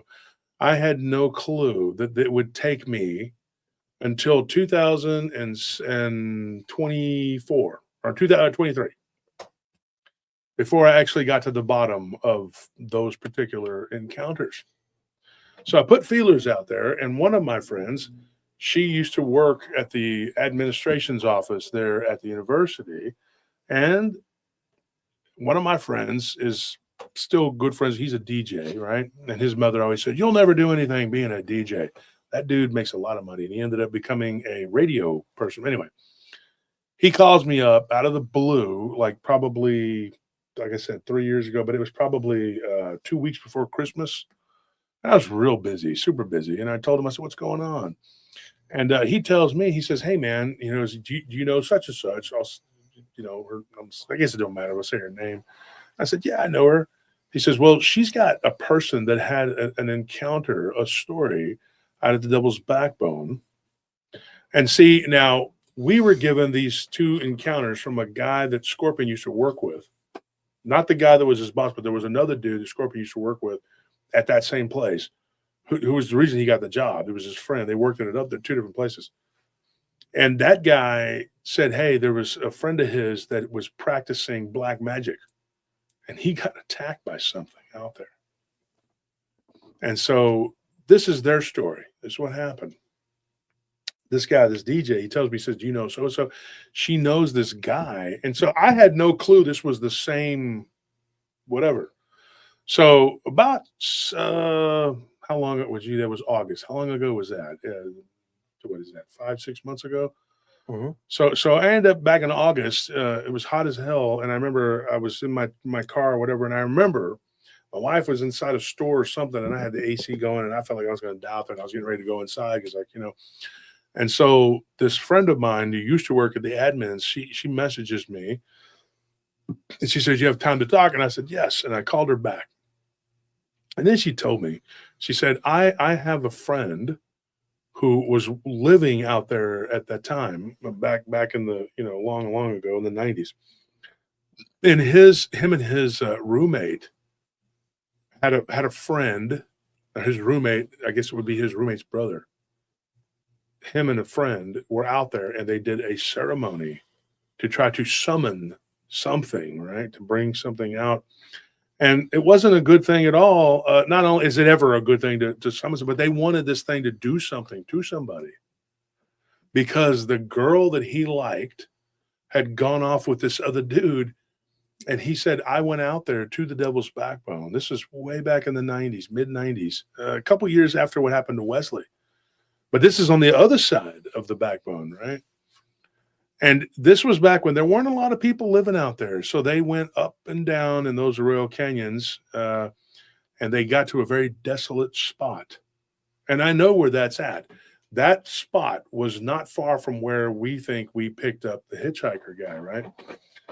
And they decided that they were going to do a summoning spell using magic, Enochian magic, in fact.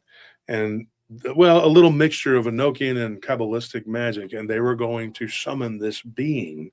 And it kind of falls in time with what we were talking about the vampires and doing the, whatever. And they were using part of the Lesser Key of Solomon to do this. Thank you for that donation, Doc. I appreciate it.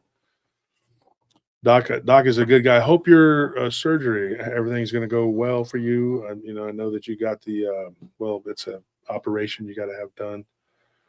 I hope it goes well. Everybody pray for Doc.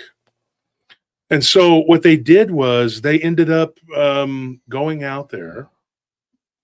And the one guy, I'll just say, is, the one guy's name, it's not a big deal. He's deceased now. His name was Daniel. And the other guy's name was Scott. And so they ended up, Daniel and Scott. And Scott they didn't know him. They knew Daniel. Daniel was this guy that gave her the story. It was his roommate's brother. And they always kind of blame Scott like he was the one that led Daniel into the dark side or whatever. But a lot of people that I talked to about this said, no. Scott was a little bit slow, and Daniel was the one, and he was all into that Ars Goetia. He was into that Lesser Key of Solomon and summoning demons. He was obsessed with all of that crap. and even had a picture of Aleister Crowley that he put on his wall when he was attending that university at his dorm. And that's where he met Scott.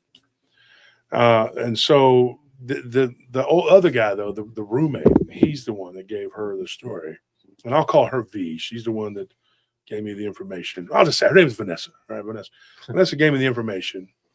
And that particular guy doesn't want his name being said because, and I don't blame him because he's got a reason. There was some crazy stuff that went on. He said, we were living out there in San Marcos. He's like, and these guys decided to go out there because Scott's dad had some property adjacent to that. And he said, I know a very desolate place, and there's a cave out there.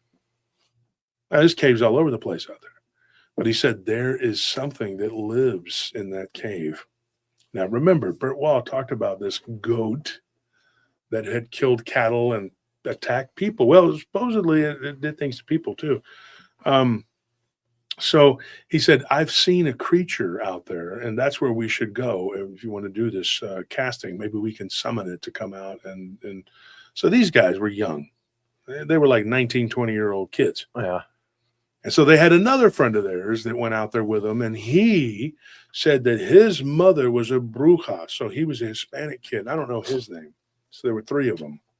And they go out there and they decide to do this. And they go and they draw these sigils on the dirt, and they do all of this crap. And for 2 days they were out there. And so part of the spell that they were supposed to do, according to what I was told, is that they don't eat, they can't sleep. So they just have to be out there, and it just it sucks ass. And something showed up. And this pentagram, something showed up. There was this weird, like green, like mist that came up. It was coming up from the ground. We hear that a lot with the green. It's weird. It's always bad. It's always bad. And then this thing appears, hoofs first, and it's vibrating, and it just slowly starts to come, like, you know, the way they described it, and this is coming from Daniel, the way he described it, he said it was like something like a cartoon, like being drawn right before your eyes, but in the best animation you've ever seen. He said it was unbelievable. He goes, and when this thing got its, you know, whatever, it just kind of like stretched. He goes, it was weird. It was like somebody just waking up, and then it yawned. Like it literally stretched its back and kind of went like, you know, and then they heard a popping noise, and then it yawned, and then it looked at them, and then it tried to step forward towards them, and then it bounced back off of the circle that they had drawn for this thing. Little dumbasses.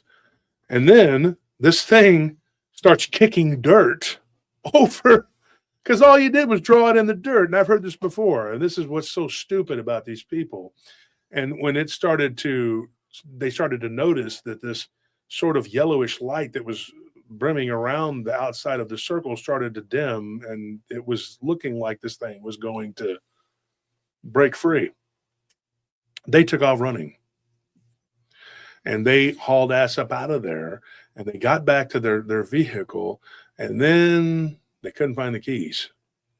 This is in the mid-90s, and a lot of vehicles, you had to actually stick a key in and turn it.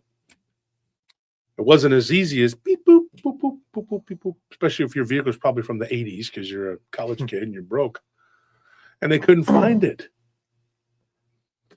And then the Hispanic kid, and I don't know his name, whatever, he turns around and he says, I saw a woman standing here by the car when we ran up. He's like, you know, because they asked him, what are you doing? He's looking around. He goes, I saw a woman standing here. And they're like, why does it matter? And he says, because that woman I saw standing here was my grandmother. And they were like, what are you talking about? He goes, my grandmother's been dead for 2 years. I saw her standing here by the car. While they're talking, get this, they hear clank, and right there on the hood of the car are the keys. While they're fumbling around and trying to figure out what the hell is going on, they hear this thing screeching, growling, and crawling up the side of the mountain where they had just come from, the side of the hill. And they see the horns and then the head. And this thing was big and bigger. It was even bigger than it was when it was inside that circle, the pentagram or whatever. And they were like, Daniel told this story, right? And he said, dude, it was bigger. This thing looked like it was 9 feet tall. And it was climbing up the side of this cliff like it was nothing.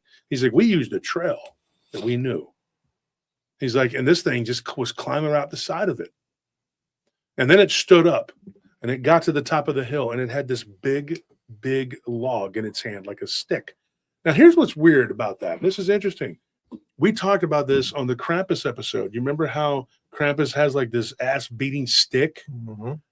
And you remember those kids, they were playing around, and then that stick, they were all obsessed with it. And then, well, Krampus, Coat Man, whatever the hell he was, whatever, did what Krampus be cramping, Yeah.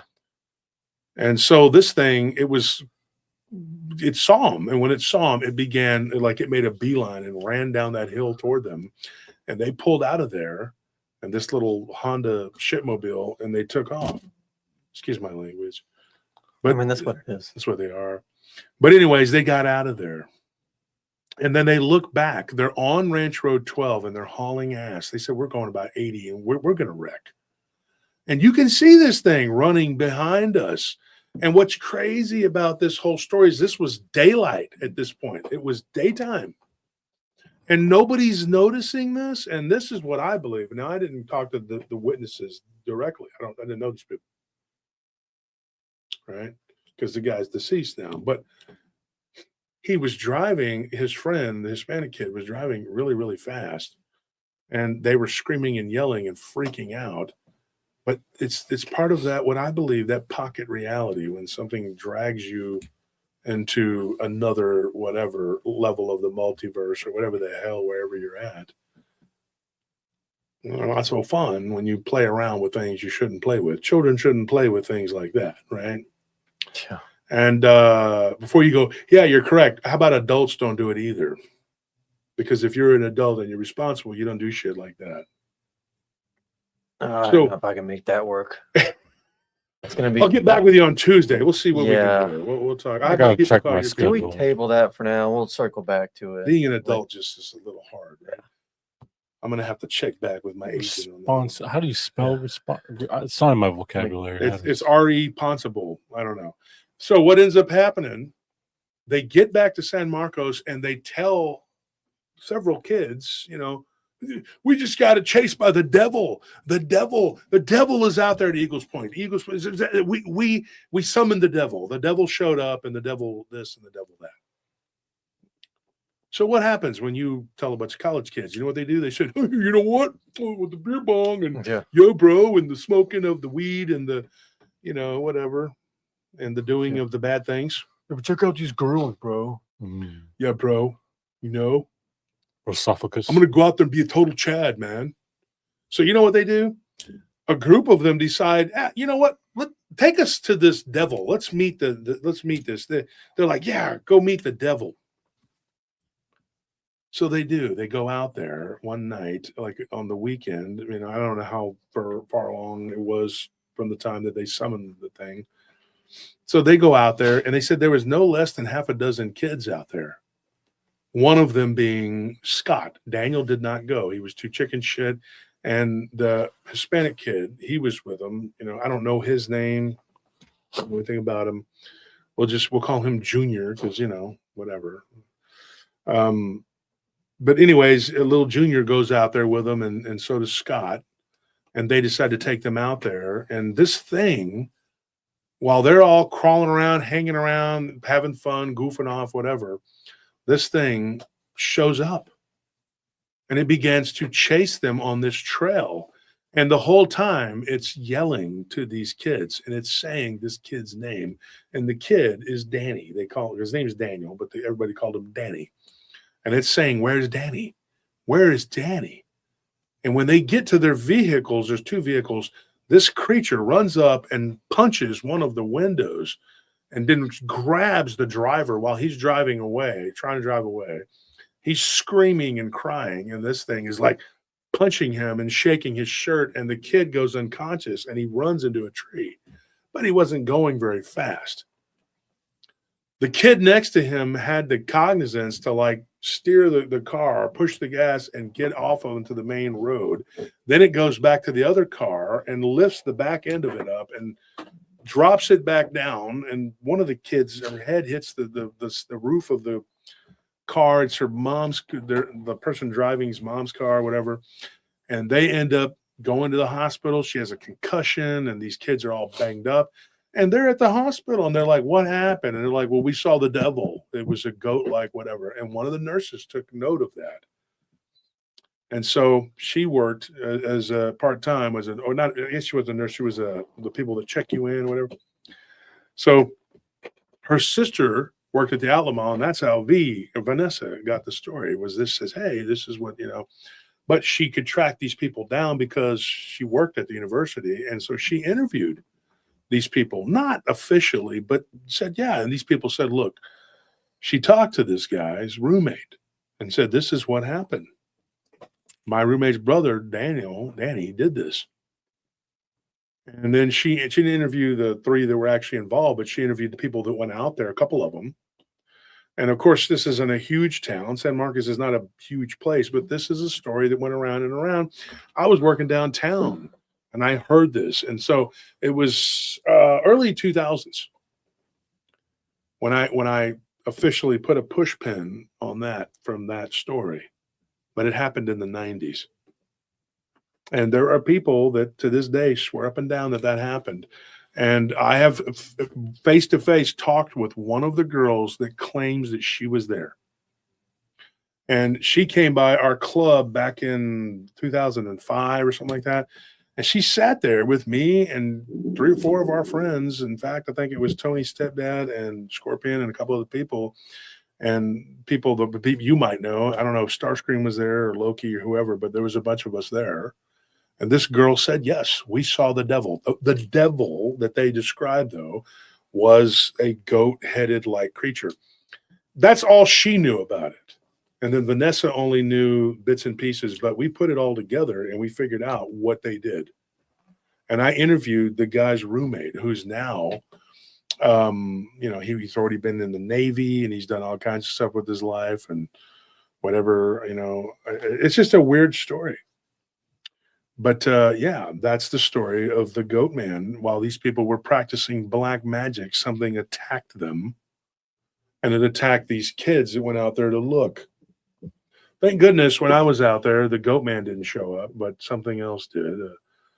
A guy that probably, he's at least moved on corporally. He's not alive. A hitchhiker. He did warn us, though. He did warn us that there was a lot of evil out there. He told us, and get this. This is interesting. I don't remember this because I don't remember him telling me this, but he did tell one of the guys that we were with, and I talked to him a few years ago. He was in the Army, and now he lives up in Seattle. But he said, he goes, you remember that guy told us that the devil lived out there. Kind of weird. Maybe it does, at least in some form or another. I don't think it's coincidence. Like you talked about earlier about these places with these particular names. But like I said, I don't think it's coincidence that that road is called Purgatory Road. And now you have these spirits that are just kind of bound to that area. And like they wander around like that. You're talking very quiet. I'm sorry, I can't hear you. I said, I don't think it's coincidence that these places have these names, like you said earlier, but like Purgatory Road being called that. Then you have these spirits that are like bound to these areas and like kind of wander in this lost kind of way where like in your case, it was a hitchhiker who, you took. Well, that wasn't near Purgatory Road. Well, I just meant like that certain area. That whole area. Yeah. It just like having that name in that area, I don't think is coincidence. And I find it funny that people even mess with the occult when they don't understand the rules. It's one of the dumbest things in the entire world to me. It is. It's like, I don't know. I just can't even make a good comparison to it because it's just so stupid because you're playing with rules you don't even understand and you're playing with things that you won't even know you've lost until it's way too late. Yeah. And you can't get it back because you didn't even know how to.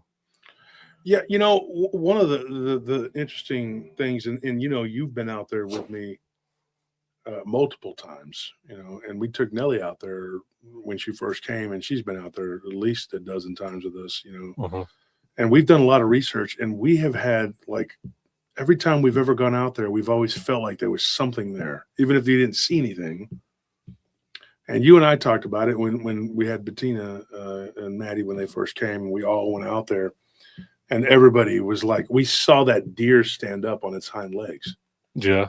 That was so freaking weird. I mean, it's not even just like nighttime stuff though, too. Like even during the day. What was that? What was that? Like so much like that, right? Was that outside? I don't know. Oh, that's weird, dude. Okay, anyways, we just heard something. But like even during the day, like you remember that one area that's kind of like, I think it has restrooms there, but it's a bunch of park benches. No, there's no restrooms. I'm just talking about. But it has those locks, though, right? It has all the things where people have died on that road. Yeah, like even that area feels very like eerie, and like I think while we were there, you would hear weird noises in the hills and stuff. So you're just like, the whole area gives this very creepy vibe, whether it's day or night.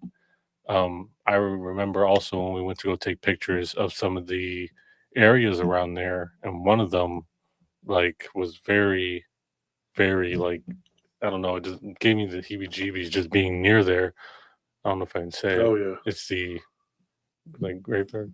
Oh, yeah. Okay, That's so yeah, the it's the graveyard, the cemetery. Yeah, well, and there again, so when we were out there at that place where all the locks are, you remember there was a howling noise we heard. Yeah, that's what I was talking about. And everybody was like, and it sounded just like in that holler in Copeland, where they claimed that, there's Dogman, and you can hear it. And when I was out of the vehicle, everybody was like, get in the vehicle, and I was just kind of taking my time. And then when I heard that howl, I was like, born and raised out in the sticks, and that was not a coyote.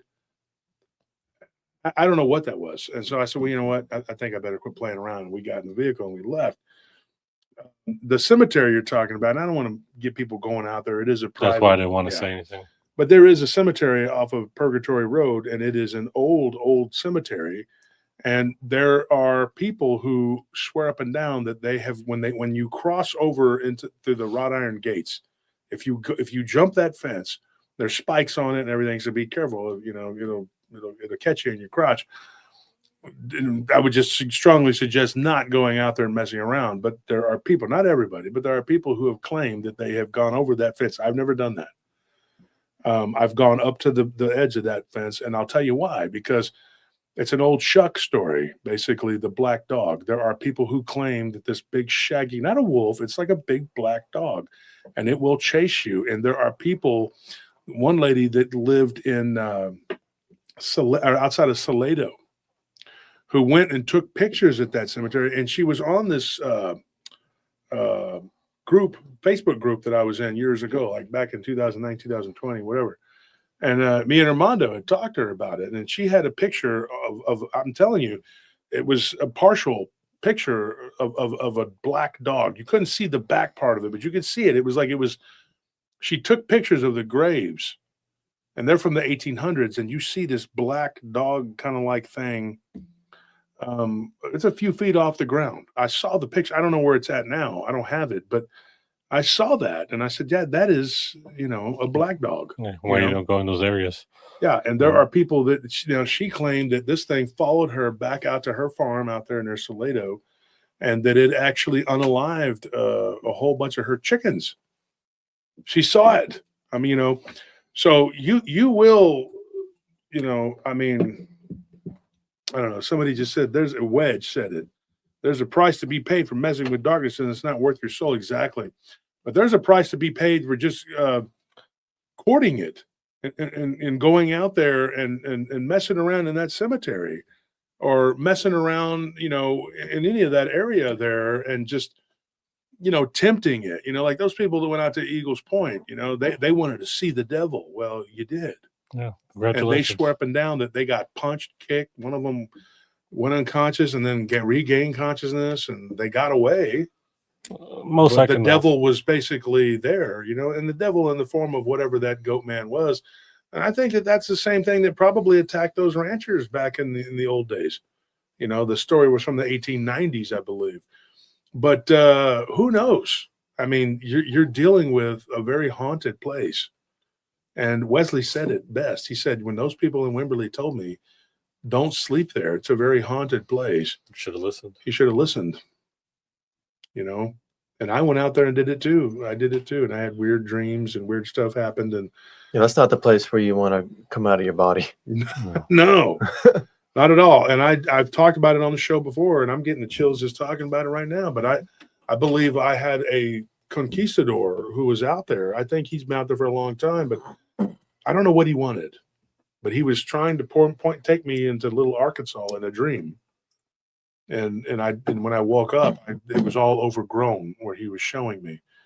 Maybe, maybe the stories of the Spanish gold are true. Maybe the Confederate gold is true. Maybe it's all out there. Maybe I ended up getting some of it. Who knows? He wanted you to dig it up for him.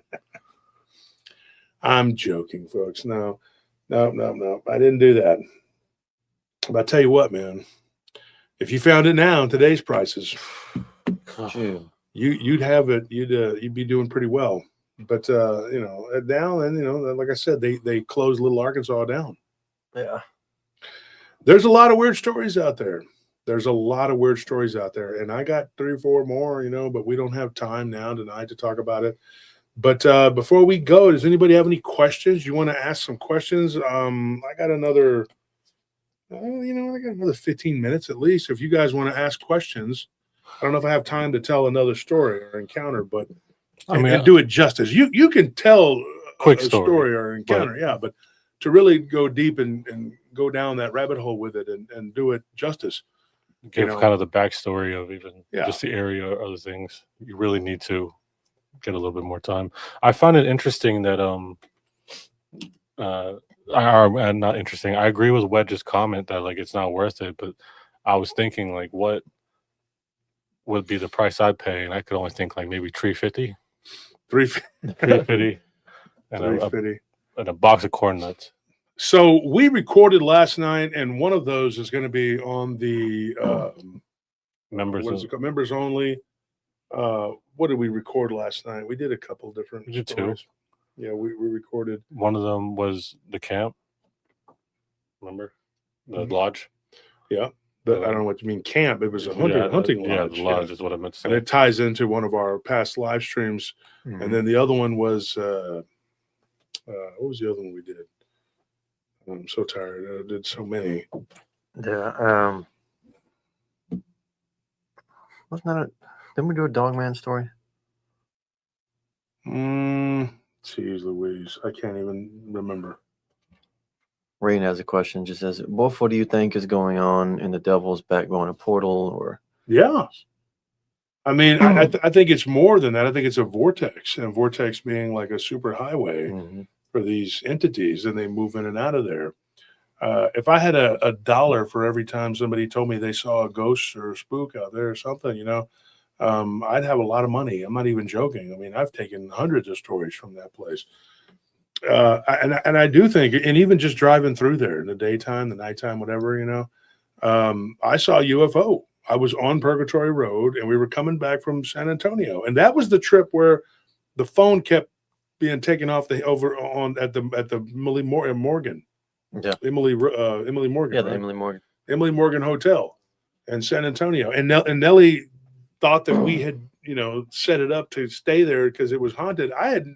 No, that was my fault. That was you. We just picked a hotel and it was there by the Alamo. Yeah, I picked one because it was like cheap for being in downtown San Antonio. I was like, dang, this is crazy. We got a nice hotel and at this rate in downtown San Antonio.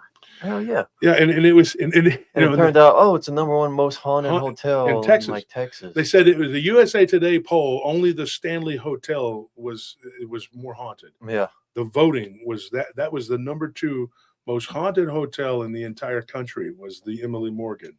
And the floor we stayed on was like the surgical floor. Yeah, they said that's where the people that had died. Mm-hmm. That's where they were. Because it used to be a hospital, yeah. That first story, and some of the viewers have been bringing up this point that it could also be like some kind of time anomaly.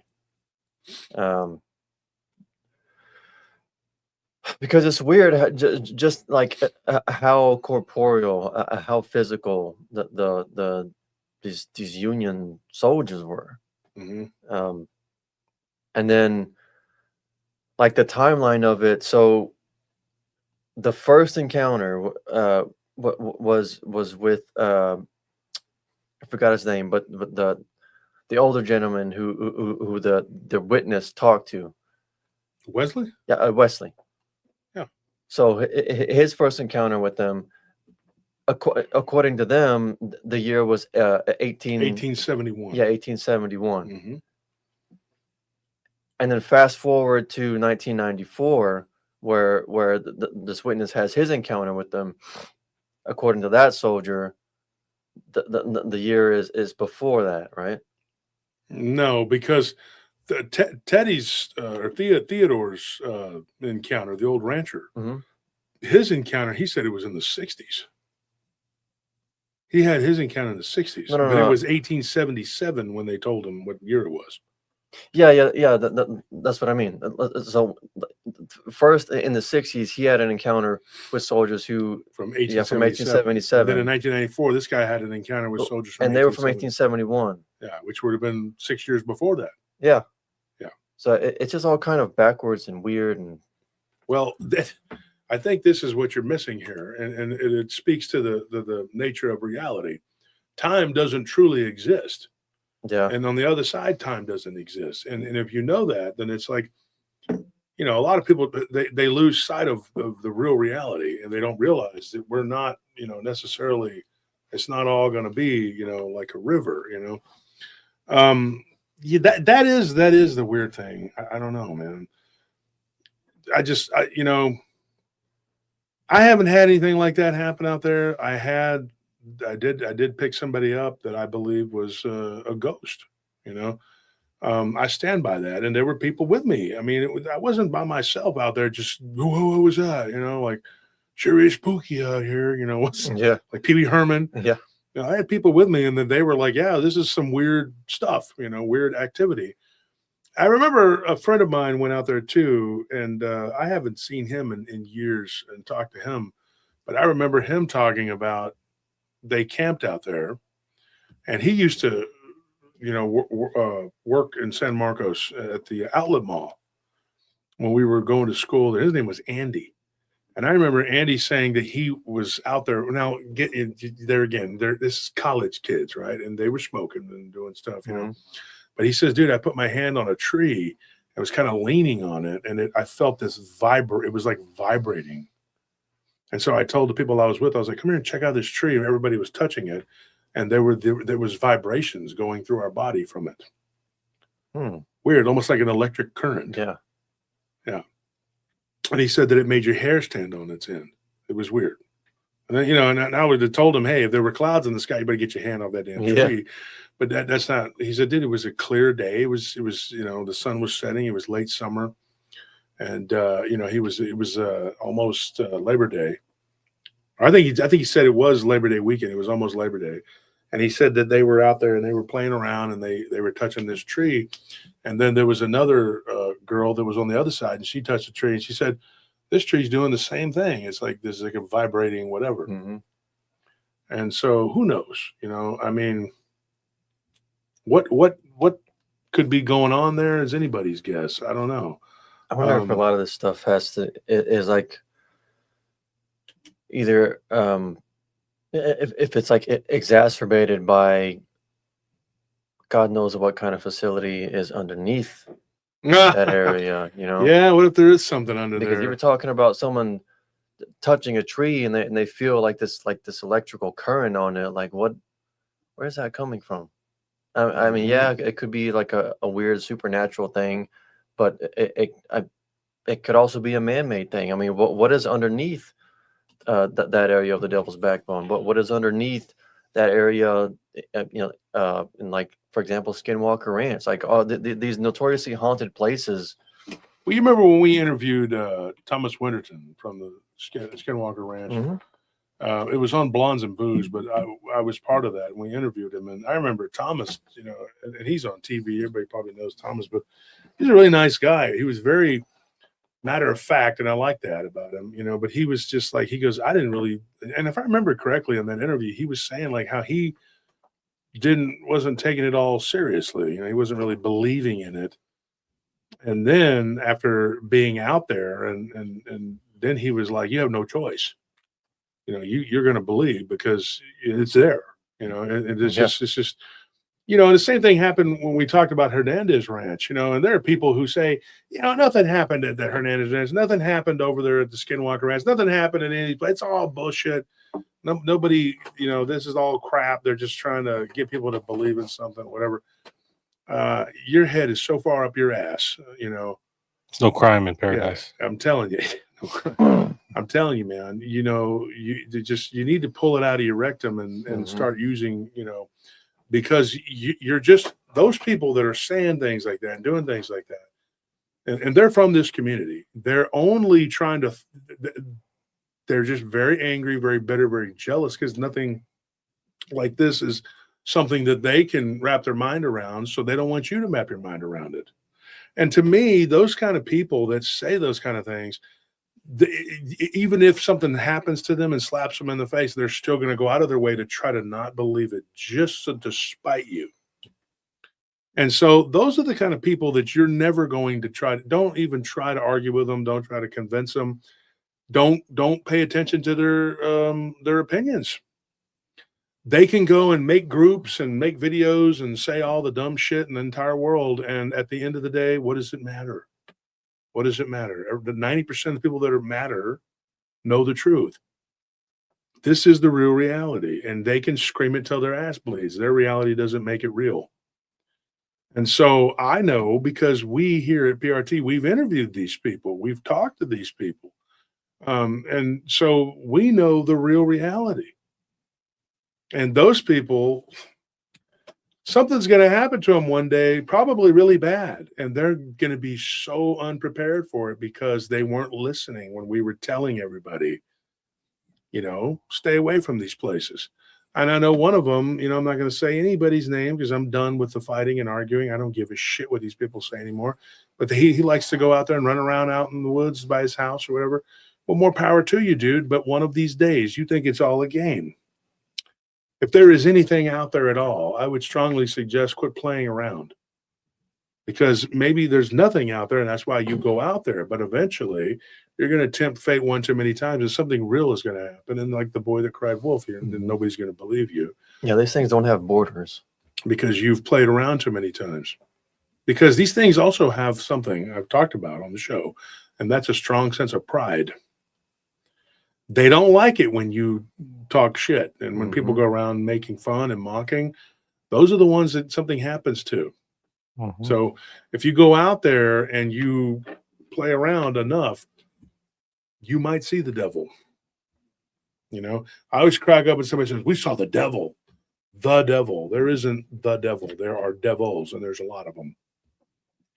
There's a lot of them. One of the stories that comes to mind, I remember this happened in South Austin years ago. And it was a friend of mine that was getting ready to go to a Halloween party, and his girlfriend saw this.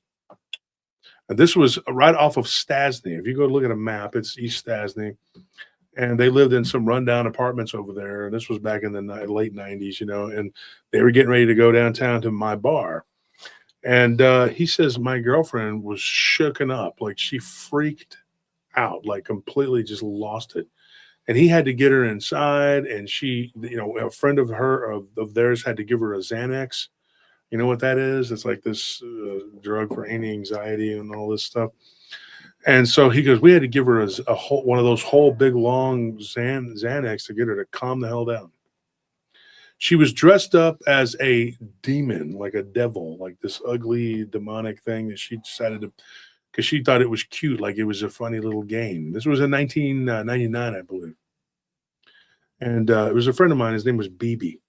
And BB said, he goes, man, my girlfriend, she was crazy ass Latina, you know, right? You know, whatever. And she's like, I don't believe in none of that shit, blah, blah, blah. She'd been drinking and she was ready to go downtown and walk around dressed up as a sexy devil or whatever. She's walking to her vehicle and she sees this really tall, And I remember this. I don't know if I've told the story on the show or not, but she saw this really tall dude walking up the driveway, and they were living in those like a quadplex. Like there's Yeah. one bottom top, and there's four of them. And she's like, there were like six of them in a row, I guess. And he was walking toward the apartments that were next to the building where she lived. And she says he was so tall, he was about 7 feet. And he turned and looked at her and he told her, he says, nice night to be a devil. Tells her this, right? And says, we are devils. And then walks through the freaking wall right in front of her. And she had all this makeup on and the horns and everything. And he was like her. He was a devil. He had horns and he was dressed in black and whatever. And he looked like the devil. Well, I always thought that was interesting, and it freaked her out. She would never talk to us about it. I knew her. I can't remember her name now, but I remember that story and this thing freaking her the hell out and her having to take like some drug or something to get herself under control.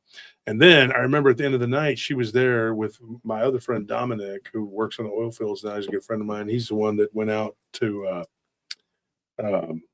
Costa Rica and did a friend of ours has a retreat down there where they do DMT, and I thank you, but no thank you. But that was one of his friends, and that girl, she freaked out. And so he goes, yeah, we were an hour late getting down there. We had to calm her ass down. He's like, and then they ended up at the end of the night, she was there, and my friend Jeff was asking her what happened, and she wouldn't talk about it. And eventually, her and BB split up or whatever. Years later, he was at one of my other friends' bars. That's the place where my truck got shot, all this shit. I live La Vida Loca, folks, all right? Whatever. But anyways, he was there and they were shooting pool. And Chief, everybody knows Chief. He's a guy that he's been on my show a few times. Mm-hmm. He's actually the vice chief of the Lipan Nation, whatever. He's half Native American. His mother's a Lipan Apache. And so but he's also a jiu-jitsu black belt. He used to be y'all's coach. Mm-hmm. And so, and anyway, my friend Deuce was his partner that trained you guys. And he was a Bellator fighter, champion, whatever. So anyways, these guys, they're no nonsense bullshit people, and Chief was there and we were all talking and BB was there shooting pool. And we talked about that story and BB, like he never joked around about it. He goes, dude, that chick, she had nightmares for years about it. And ultimately she ended up going into a mental hospital for like 6 months because after that night, she started having weird, like paranormal stuff happening to her. And she called out into the darkness and something showed up and she would never talk about what it was. Now, I don't know if it was the same entity or whatever, but when she was walking around talking shit, like she was Miss Tough Girl or whatever, I'm a badass cholita, whatever. I don't believe in the devil because that's why you're dressed like one. Then when one of them walks up and says, hey, nice costume, or we're devils, whatever, and then walks through a freaking wall, you saw the devil. And your mind couldn't take it, obviously. But anyways, my point to this whole thing is that we don't really understand. You're looking through the glass darkly and you're trying to make sense of something that you really can't. The real reality is around us at all times. And I don't give a shit what these idiots say. They can say whatever they want because one day the real reality is going to smack them so hard there won't be any coming back from it. And you may lose all your marbles, like they say, Charonzon, he's the guy from the abyss. Well, all that black goo and all that other stuff, that's where it's coming from, is the abyss. And just a little bit of it can make you crazy, right? But when you jump in feet first, just thinking you're or dive in head first, either way, thinking that you have all the answers, well, something is going to eventually, they're going to call your bluff. Because you don't. Because if we did, you wouldn't need books to go and to do all of this spells and all this shit That these entities, they can do it without that. They don't need that. And it's pretty dumb to sit there and draw a circle and with a star in it and think that that thing's just going to stay in that circle. Yeah. That's like the 10th, 12th time I've heard of these things just kicking dirt over these. Why do people do that? Humorous. Or they'll do it in charcoal, or they'll do it with, something. And these demons will just be like, okay, let me get rid of that real quick. So I'm going to, because you don't believe, in me, but here I am, right? And now I'm going to do something to you to show you, because they have a lot of pride. It's the deadliest of all the sins. And every one of these creatures has one. They have that pride, that ego, and they absolutely hate you. They hate your guts. Every one of these people that does these little ceremonies and does all this bullshit. It's best if you look at it like Megatron on the movies, where he refers to the humans as insect operatives. At best, that's what they look at you as. At worst, they look at you as feces. Remember that. They're not your friends. They don't want to be friends. They're not interested in friends. And anything you do with them at all is transactionary. And it is always dependent on you making the biggest sacrifice for them and their benefit. See you as annoying tools. Yeah. There's no real benefit to dealing with these beings at all. Not at all, dude. And people are so stupid, and people are arrogant, and they say things. They go to these places where these beings are, where they dwell, and then they insult them, and they say dumb things. And then they start having nightmares, and they get drug off to the abyss, and they wake up screaming and don't stop and end up in a mental institution. Or worse, unaliving themselves. That's a cautionary tale. I'm telling you, that's not going to happen, because I'm not going to do that. People have asked me that before, about the show. Mm-hmm. Well, weren't you worried about this or that? No, because I'm not going to go do that stuff. I'm not going to go to that cemetery and be like, show yourself, black dog. Show yourself, goat man, demon guy. I challenge you. I'm perfectly comfortable with sitting, as the ops say, my fat ass right here in the studio, right here in this chair, and telling you about it. I've already been to all those places, and I don't need to go back and make a big deal of it. We will go to some of these places and video stuff, whatever. But I'm not going to sit up there and ask these things anything, because I don't need to. I'll tell you this is where it was seen, and that's it. I don't feel like I need to go and summon shit, because I know it's there. Why give it an open invitation? Believe me, it's going to show up. That's my thing. Yeah. Yeah, Dildo Baggins. You take your shirt off. Oh, what's up, man? You want to fight, bro? Like, dude, get the freaking hell out of here. It's not going to happen. Let's go to the gym, Ghost. See what you got. Yeah. Let's go train. Let's go do some, let's roll. Do you live, Ghost? But anyways, thank you for tuning in. Thank you for being here tonight. Anything else before we bounce? Anybody got to say anything before we bounce? It's already, I don't have time for a give. It's 11 o'clock, man. Yeah.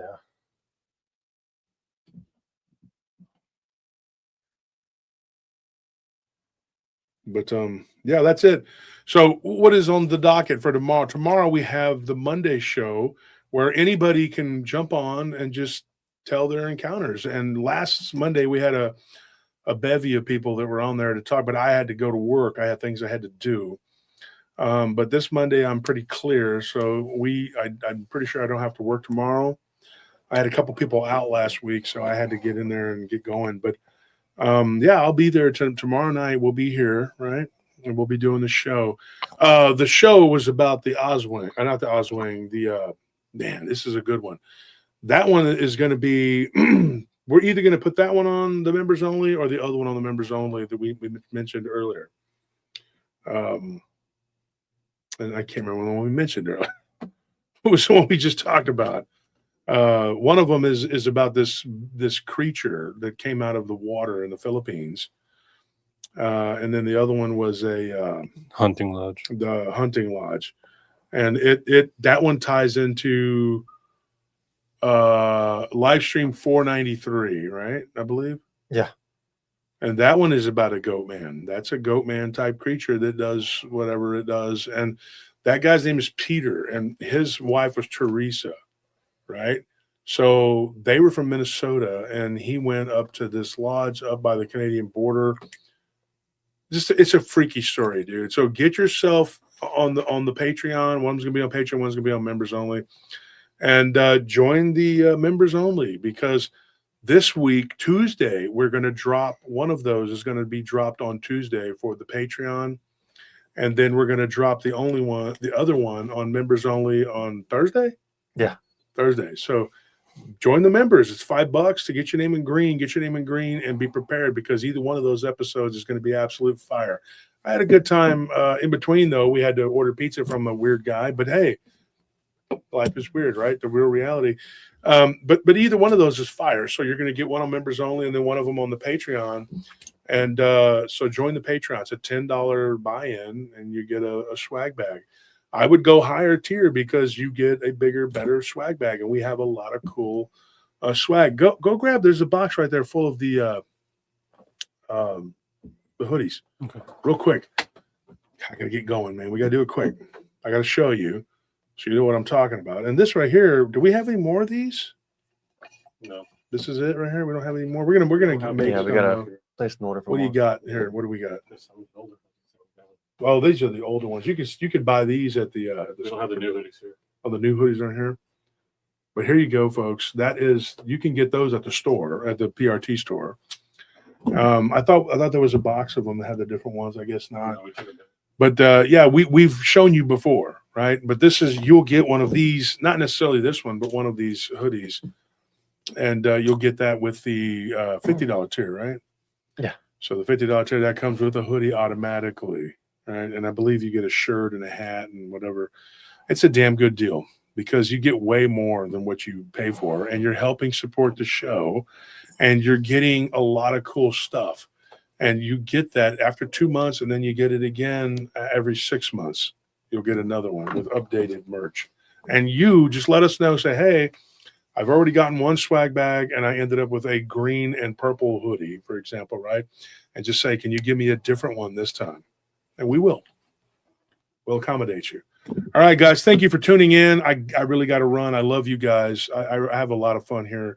I wish I didn't have to work so damn much, but, you know, it is what it is, man. We need a really rich person to just step up and go, you know what? I'm Lord Worthington, and I'm going to support PRT. Just do shows, and I will support you. I think Preferably with that snobbish accent. That would be great. That'd be awesome. Grey Poupon. Yeah, if you whatever. could just have millions of dollars and Yeah. talk with that accent and Yeah. patronize us, that'd be great. Yeah. I'm going to need you to be a millionaire. How about that? Yeah. And also, can you get the TPS reports and be in on Monday? Monday's a holiday. Oh, but I need you to work. That'd be great. I've decided you don't support that holiday. Well, we'll be seeing you tomorrow night, guys. Good night.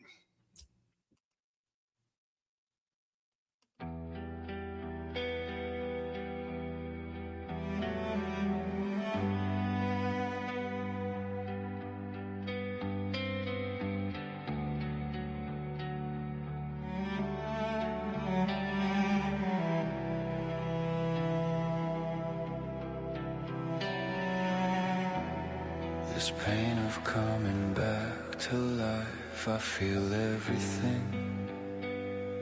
Hurry up. Everything. There we go. When Okay. I open my eyes, you're Sorry for interrupting, folks, but I got to tell you, go right now, as fast as your fingers can take you on the phone or the computer, and sub to Dead Zone Transmissions. That is Nellie's new channel. She is working her butt off on that channel. And man, I'm telling you, it is absolute fire. Dead Zone Transmissions. And we got a surprise for you. By the end of this month, it'll be sooner than that. We will have another channel up, right? There's another channel that I'm going to be doing with another person. You're not going to want to miss it. We're all going to be working on this one too. But Dead Zone Transmissions, I want to see, there's 314 people in the chat. I don't have people watching, but I want to see you go over there and sub to Dead Zone Transmissions right now. All right, guys. I'll see you. Good night. Your face, I'll never forget.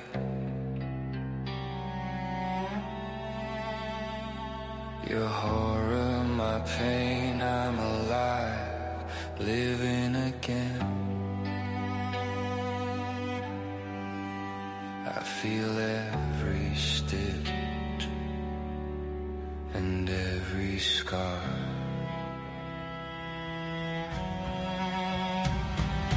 Father, what's my purpose? Abandoned, left for dead, a monster. Why have you forsaken me? Accept me as I am. You feel like a god. Do you feel like a god? Creating without thinking, no pros, no cons. You let me walk, you let me see, you let me feel. I found her, but she did not know me. I reached for her, but she recoiled in horror. I wanted to beg anything for her love. The look on her face, I want out of this place.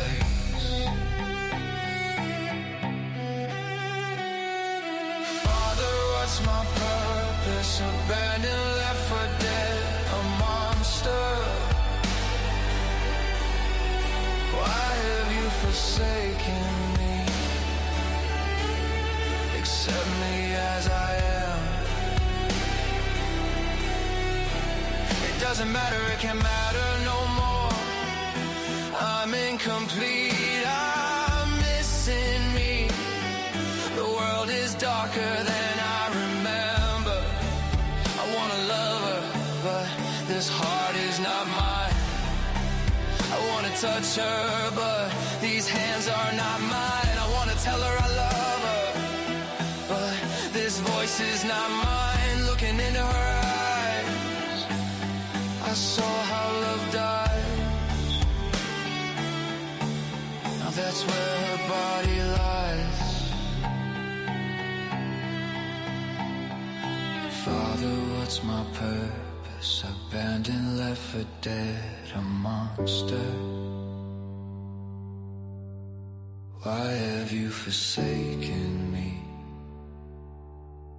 Accept me as I am. Revenge shall be mine, I'll catch you in time. You gave me the pain of coming back to life. I want you to see me, look what you've done, what you've done. A man no more from a madman's hands. I walk alone, no part of me is home. Place me back under the stone. Father, what's my purpose? Abandoned, left for dead, a monster. Why have you forsaken me? Accept me as I am. As I am.